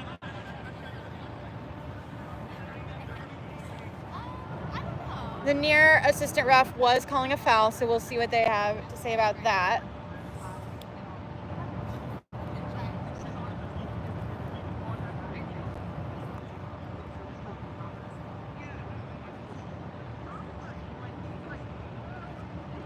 Ray Barnes and Robert Beaton in the beater game for Cleveland. They will hope to regain possession of the dodgeballs.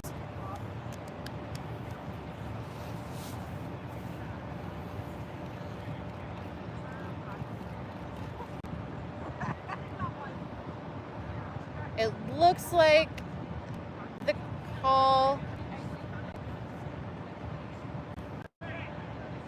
We'll hear from Sean Fitzpatrick.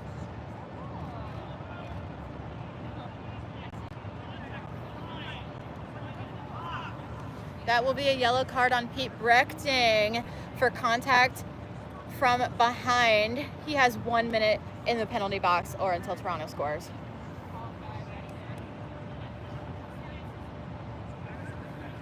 The quad ball is now back in the possession of Craig for Toronto, and we will restart. We will not restart. Head referee Sean Fitzpatrick is calling a game timeout.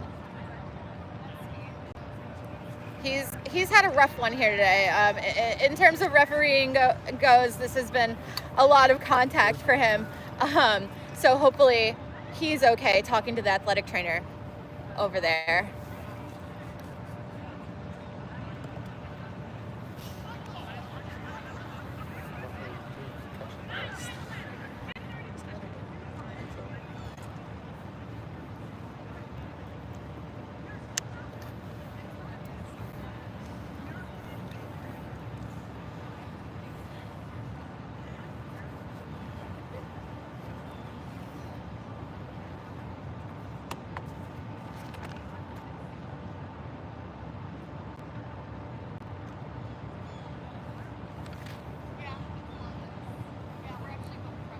A number of players, like I mentioned before, many returning players for the Toronto Raiders, new to this season, who we've seen significant minutes for. Today for Toronto is Noftel, Jin, Hill, and Beakey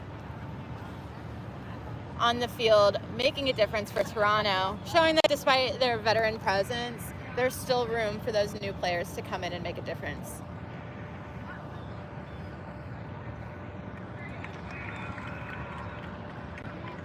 The score in this third game is 60-10 in favor of Cleveland Riff. The game time is at 10:35. So we are just about halfway. We've just crossed the halfway mark of this first period. First period lasts 20 minutes. So we are just over halfway.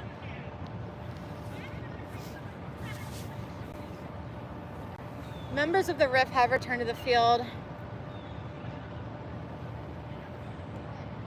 while the Raiders are still on their sidelines.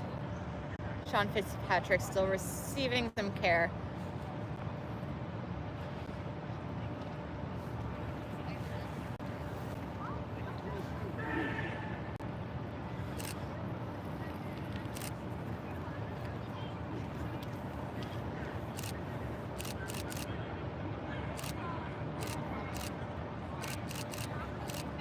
Where we left off, Pete Brechting for the Cleveland Riff had just received a yellow card for back contact. That is what started this stoppage of play.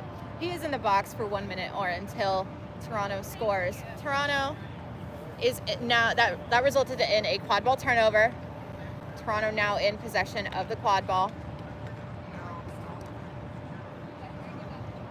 both teams eager to get this third game restarted.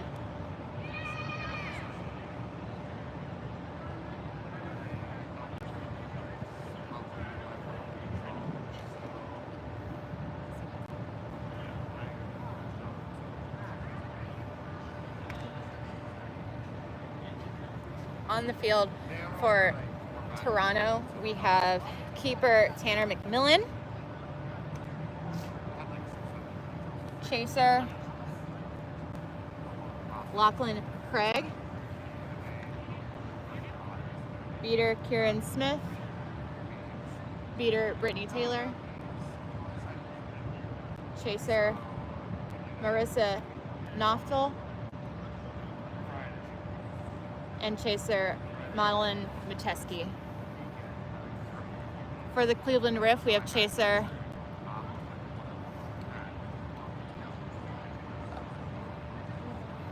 Delaney Lindberg, beater Robert Beaton, beater Ray Barnes, keeper Joe Lombardi, Pete Brechting in the box for the Riff,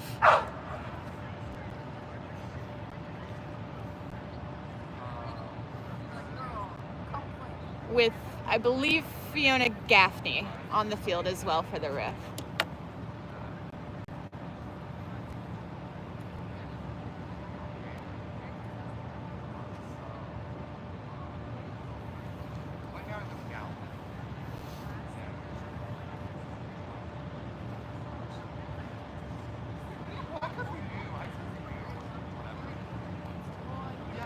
Stoppage due to head referee requiring some medical care.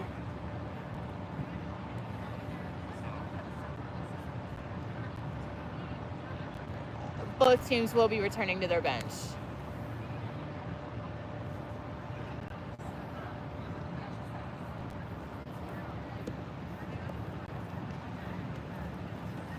We will return to this game with an update as soon as possible.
my God. Sorry.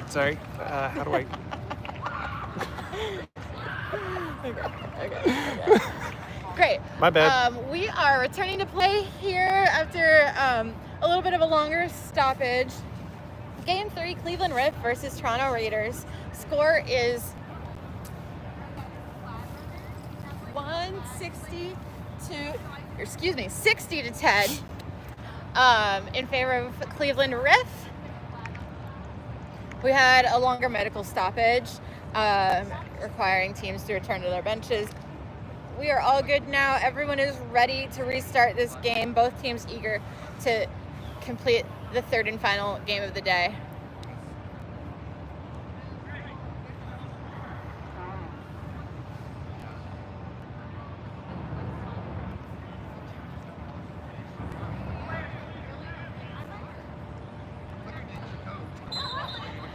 And here we go.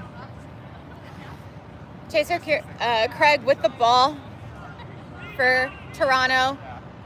Looking for some space to move, passes it to the back, and that dunk is called good. That brings Brechting back into the game. The score is now 60 to 20. Keeper Lombardi bringing the quad ball up the field. Passes to Brechting. Brechting fakes. Back to Lombardi at the top. Barnes protecting with that dodgeball there. Gaffney. Lombardi. Lombardi dancing around, looking for a long shot. Doesn't get it. That's going to be an end line turnover. Toronto ball.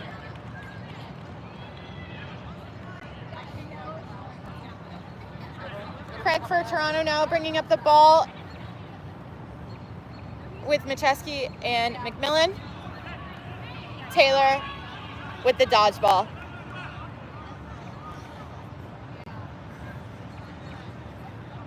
Craig faking to the far side, keeps the ball. Faking again. Looking for help from the teammate, but is ultimately wrapped up. Brechting wrapping up Macheski here. Lombardi trying to get in. Barnes coming in, cleaning up those Toronto players.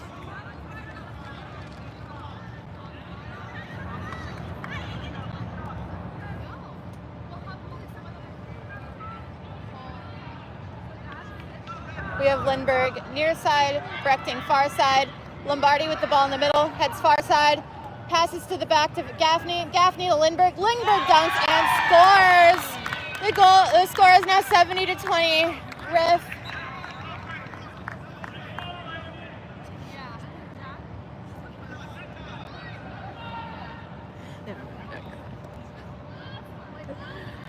McMillan, keeper for Toronto, bringing the ball up, accompanied by Macheski, Reed, and Knopflis.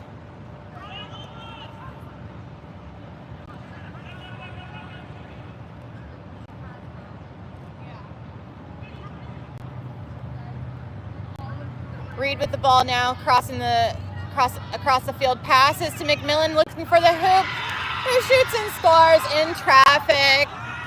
Game is now 70 to 30 as Cleveland quickly transitions, finds Toronto on their heels. The score is 80 to 30 after that good goal by Neoffice. And we have a stoppage.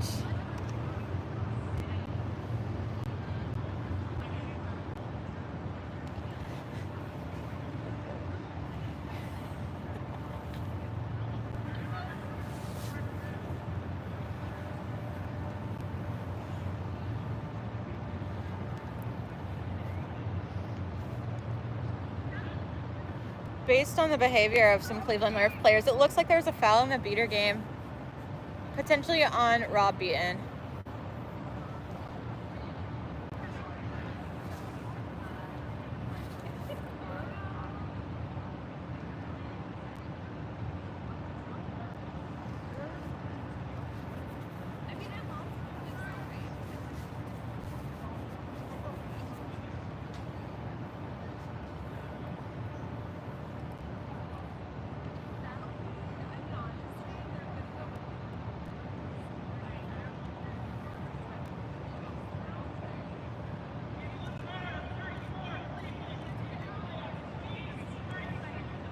That is a blue card on 34, Rob Beaton, for continuing to play after a beat. That is 30 seconds in the box.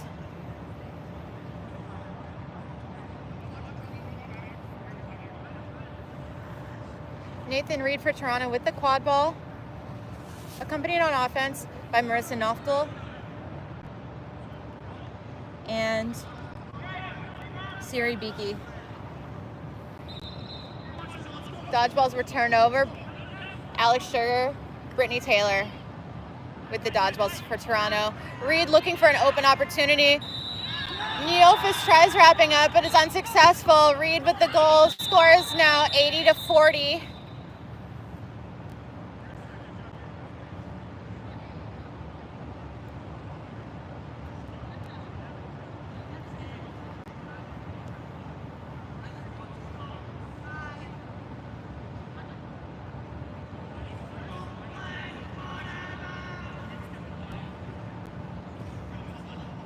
Looked like there might have been some play against keeper Joe Lombardi in the keeper zone. Understandable, the cones aren't the most visible for these players. Probably giving Melchior the benefit of the doubt here.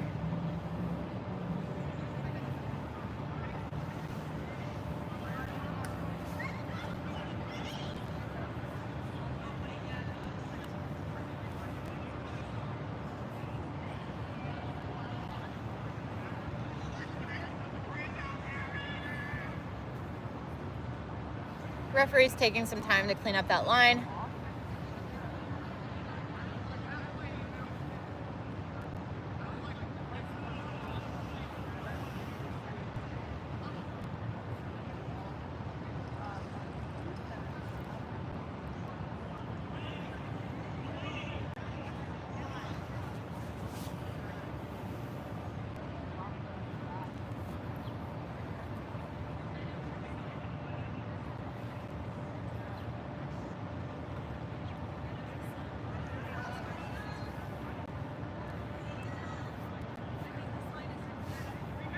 We are restarting the possession. Quad ball in the hands of keeper Joe Lombardi. He is in the keeper zone.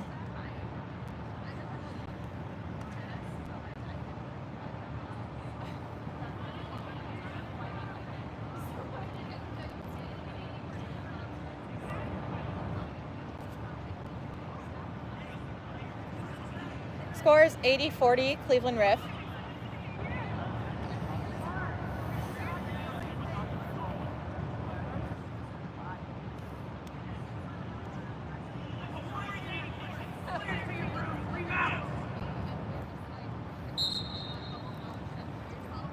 Lombardi passes the ball down far, turning over to the Toronto Raiders. Raiders bringing the ball up. Lindbergh defending against Melchior. Melchior drives through, passes to Noftel. Noftel bringing the ball around the back. That's picked up by Reed. Reed drives, passes, and scores. Melchior, number 22, finds the open hoop. That's 80-50.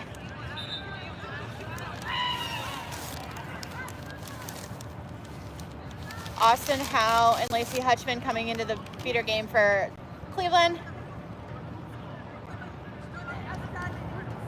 along with Porowski, Krieger, and Neofis.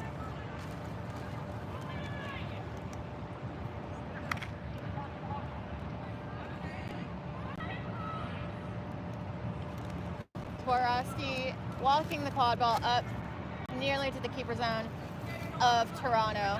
Enters the keeper zone on the near side. Feeling some pressure from the beater. That's clear. Passes up to Neofis. Neofis wrapped up by Rosso. Beat by Sugar. Melchior picks up the ball, driving to the hoops.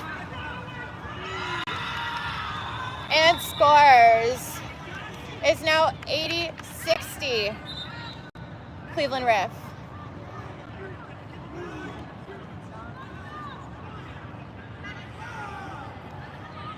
Aveline Diveston enters the game for Riff.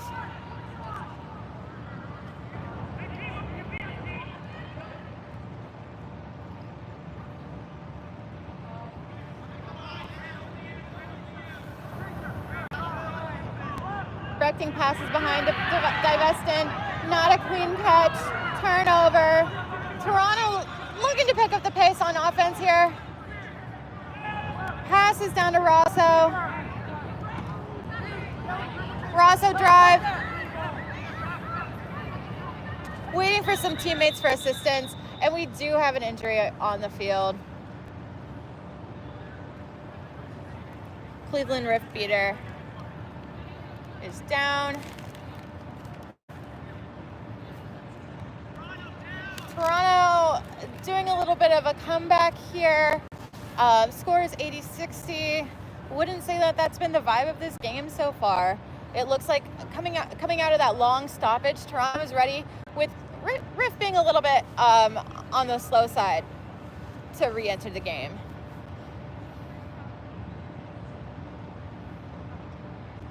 Austin Howe receiving some assistance from the trainer. He did take last season off for injury and is back this season. Hopefully he's okay.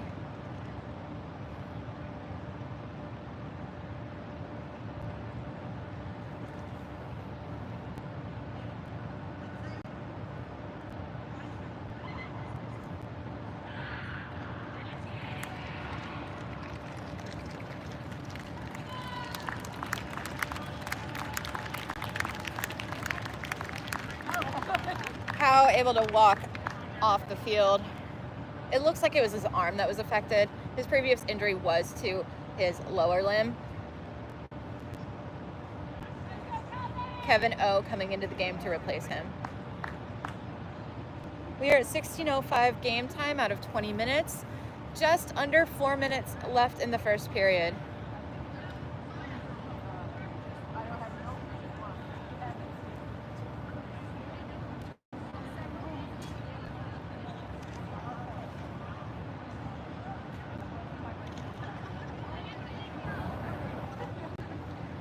Players returning to their brooms. Referees getting ready to restart this game.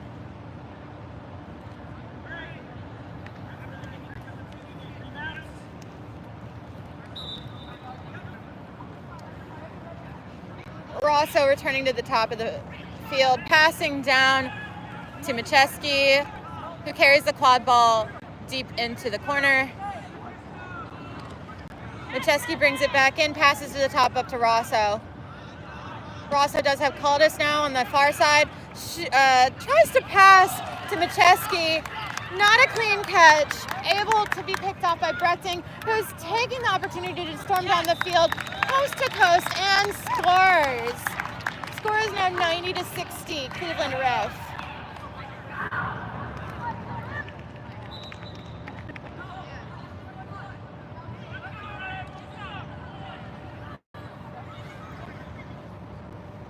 We're also confirming with his teammate, they did make a good cut. Definitely would like to see more of that if you're a Toronto Raiders fan. Ball up to the top, Rosso. Rosso driving in traffic, stopped by Twarowski.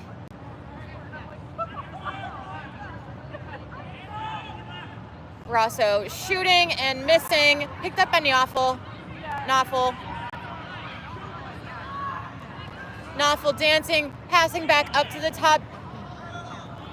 Divestin able to collect that, but is beat. Ultimately, quad ball back in the hands of Toronto. Caldas catches and dunks and scores 90-70.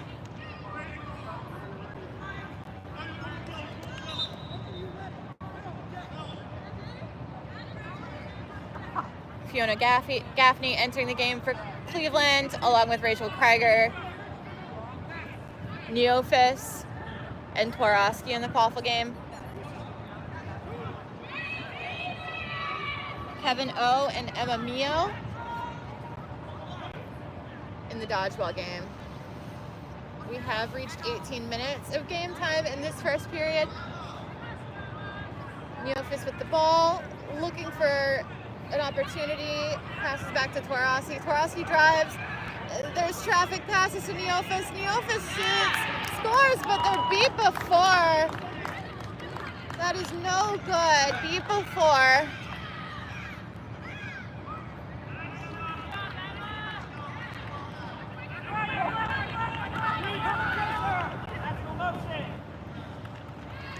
Pass behind the hoops doesn't result in much. Cleveland keeper able to collect that fairly easily.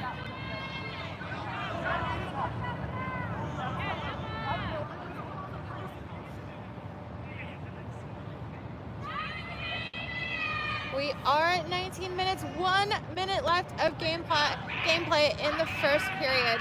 Twarowski passes, but is deflected and is able to rebound his own pass.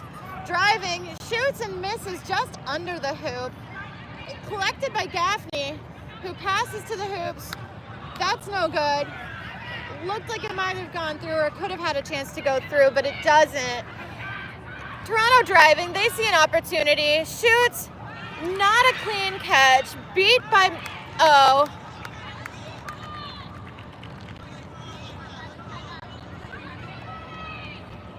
Jack Mosley entering the game in the last minute of this first period.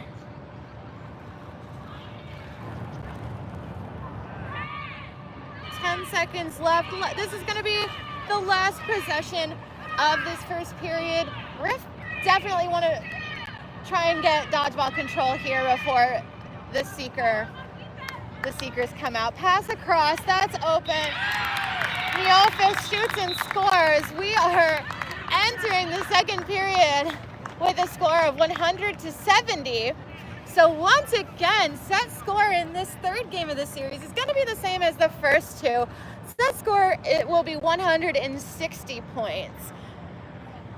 Cleveland Riff starting the second period with 100. Toronto Raiders starting the second period with 70. They will need to reach that 160 or above in order to win this game. You see Derek Parker once again coming out as the flag runner for this third and final match today.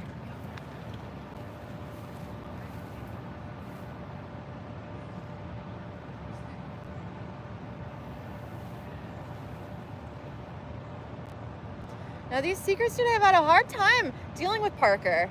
No quick catches so far. The first game he was caught eventually by Toronto's Aaron Jin. The second game he wasn't caught at all.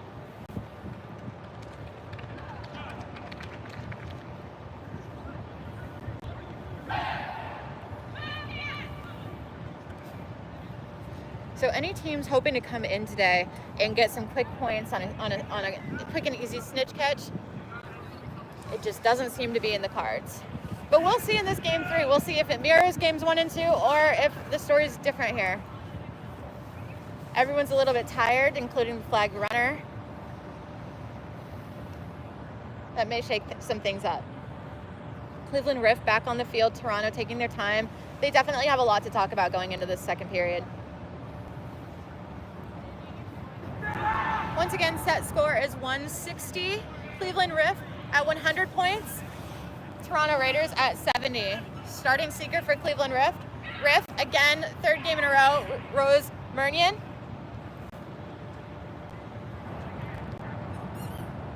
Starting for Toronto, Christos Kaldis.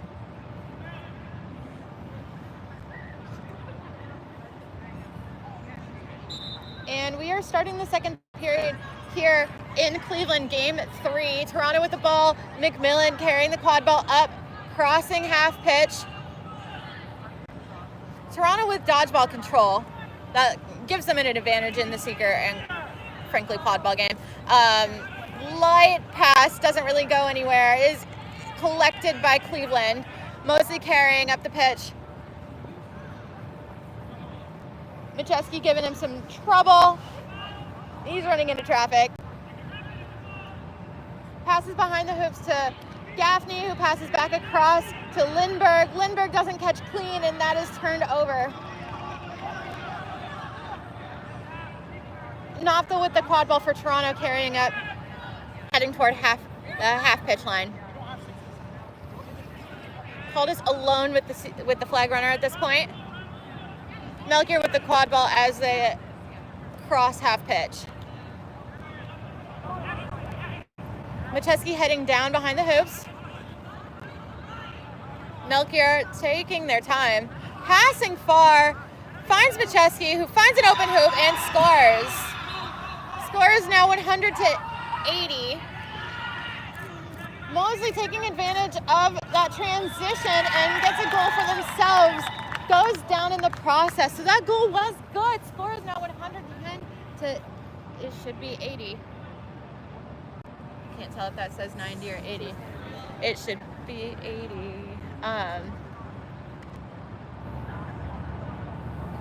Thank you, Taylor. It's right there for you. Joe Lombardi coming in to replace head coach Jack Mosley, immediately following that goal.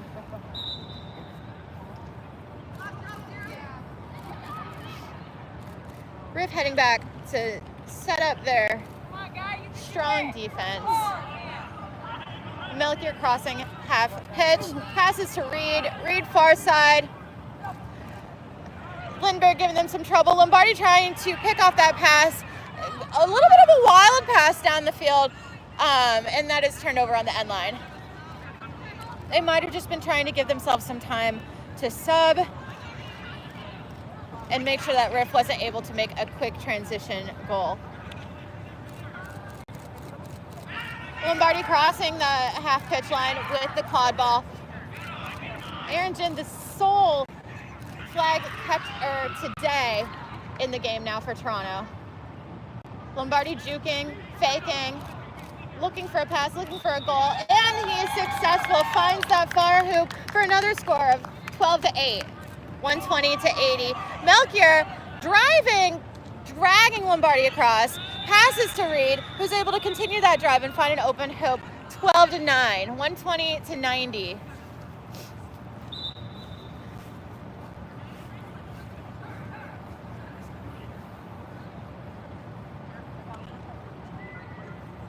Adam Thompson back in the game for the Riff.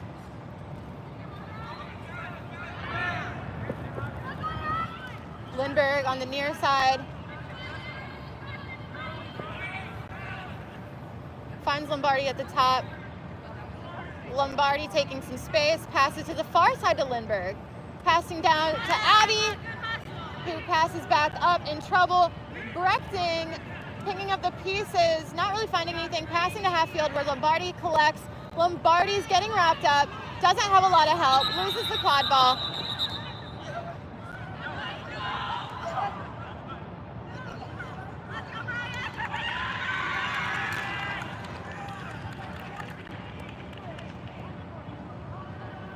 Brechting with a blue card for Cleveland. Unsportsmanlike conduct, that's going to be 30 seconds in the box for them. That leaves Cleveland Riff heading back on defense, down a quad ball defender, and the biggest person on the field for Riff here. So they're going to have to lock down on defense here to prevent Toronto from scoring on this drive. Toronto crossing half pitch here. Melchior with the quad ball. They have Reed up top. Beaky with the ball on the near side. Passes back up to Melchior. Melchior driving against Lombardi. Lombardi pops that quad ball out.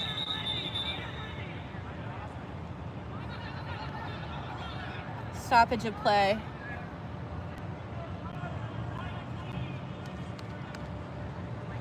Lombardi now heading to the box. Just as Brechting finishes his penalty time, so he is able to take over that green headband for Lombardi. Melchior with the ball right at the top of the keeper zone. Driving, finds that open goal and scores. Lombardi back in the game. The score is 120 to 100.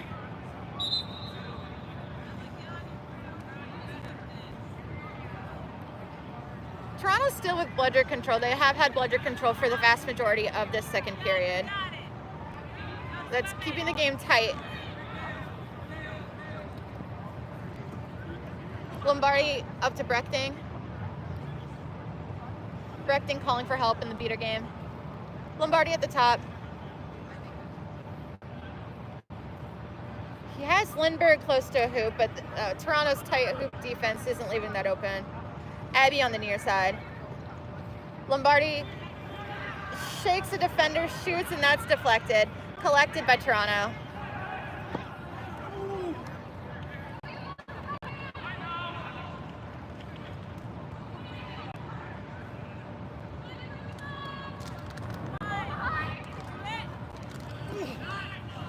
Ray Barnes now in the game for Cleveland. Quad ball down to Grace Scott on the far end. Toronto on offense. Grace Scott driving. Grace Scott passes to the middle of traffic. That's collected by Lombardi. Lombardi a chaser. He lost his headband. Lombardi subbing out for Dominic Twarowski.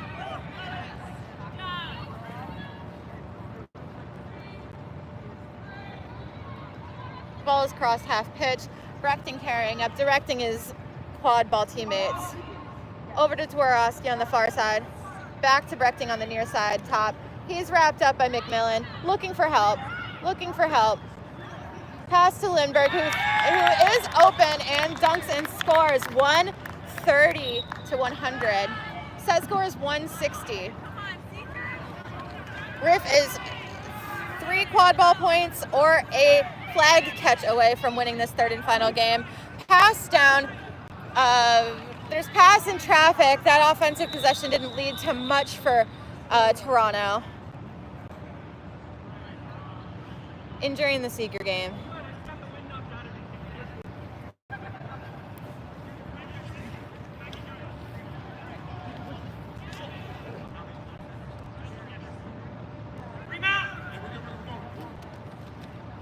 Players are remounting.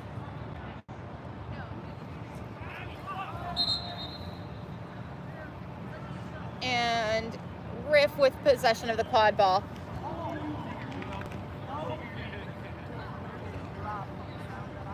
Beating team of Barnes and Thompson were able to regain dodgeball control. We'll see what they can do with this offensive possession. Hopefully it helps. Twarowski crossing, handing the ball off at the top. Mosley shooting, Abby catching. Oh, the hoop got knocked in a beat attempt and their shot missed. Reed collects. Toronto feeling some pressure by Riff's beater core.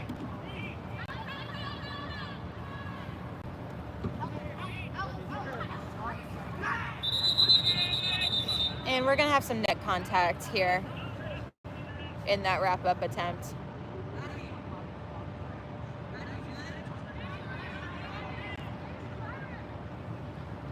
Macheski with the quad ball was wrapped up. Krieger attempting that wrap-up and takedown. Her arm slipped up.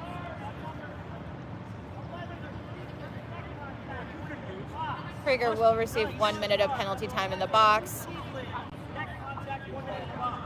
This once again leaves Cleveland down a quad ball player. We'll see how Toronto can capitalize on this situation.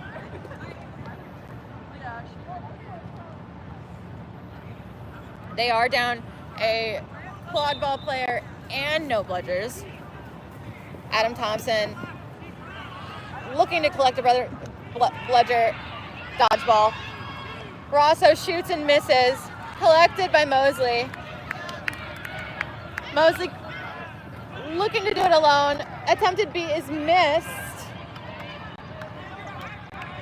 Hoops defense making that tough for him. That's easily blocked by Melchior.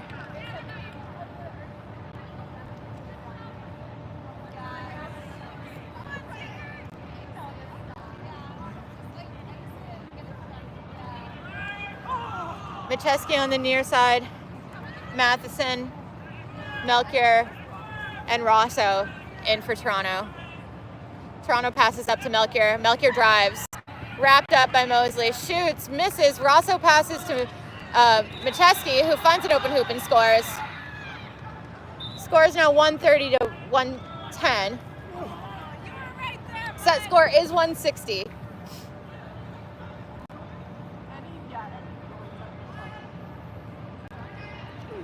Mosley with the ball. walking into Toronto's defense.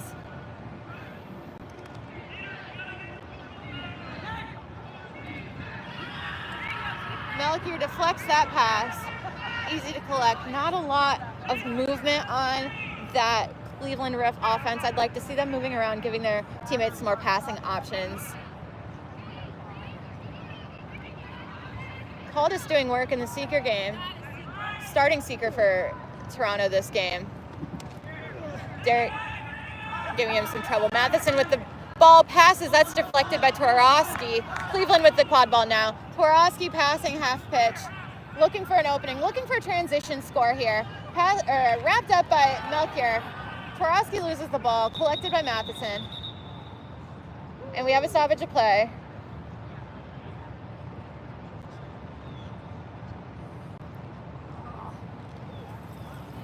Another injury stoppage of play. We have the athletic trainer out to look at Twarowski. Twarowski able to walk off. Brechting coming in to relieve.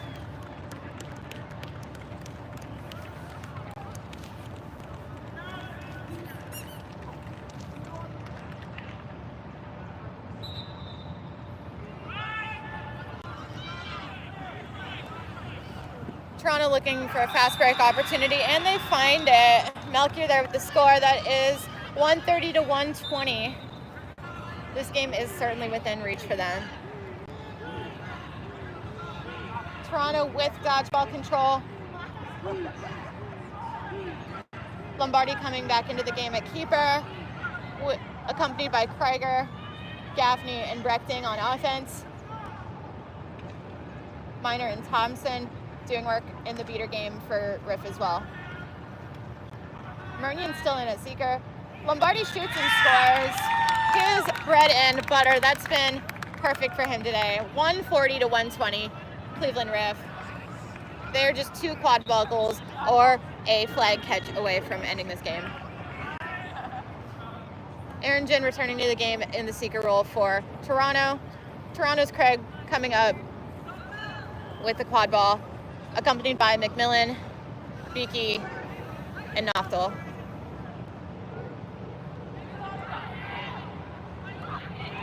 Craig looking for space, shoots, and that's deflected. Beakey behind the hoops collects, is able to get that ball off first. McMillan unable to collect, Brechting, and Lombardi safely with the ball.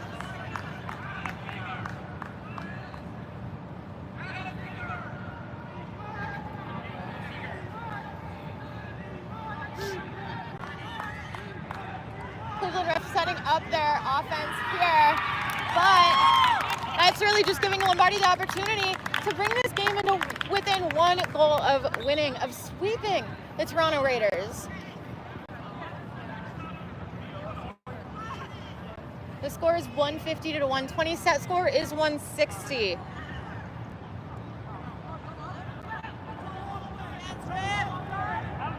Brasso with the ball on the far side. He's got McMillan near, crossing. Majeski saying she's not open. Matheson with the ball, immediately passing back up. She didn't see it. She didn't like what she saw. Brasso getting wrapped up at midfield, trying to keep that quad ball on the same side. That's collected by Pete Brechting, who passes over to Lombardi. Lombardi has a chance to end it here, and he does. Goal by Lombardi. That is going to end this game here, 160 to 120. Cleveland Riff ending this series in a sweep, 3-0. 3 excellent games against 2 very well-matched teams. This is the first Cleveland Riff sweep in the modern MLQ era. Cleveland Riff never taking a game from Toronto. They took all 3 today. All thanks to their lockdown defense. If you want to see these teams again next time, up next, Cleveland Riff will be at home on June 21st against the Chicago Prowl. And Toronto Raiders will be at home on June 28th against the Detroit Innovators. Thank you for joining us today. Again, this was a series sweep by the Cleveland Riff, 3-0 against the Toronto Raiders.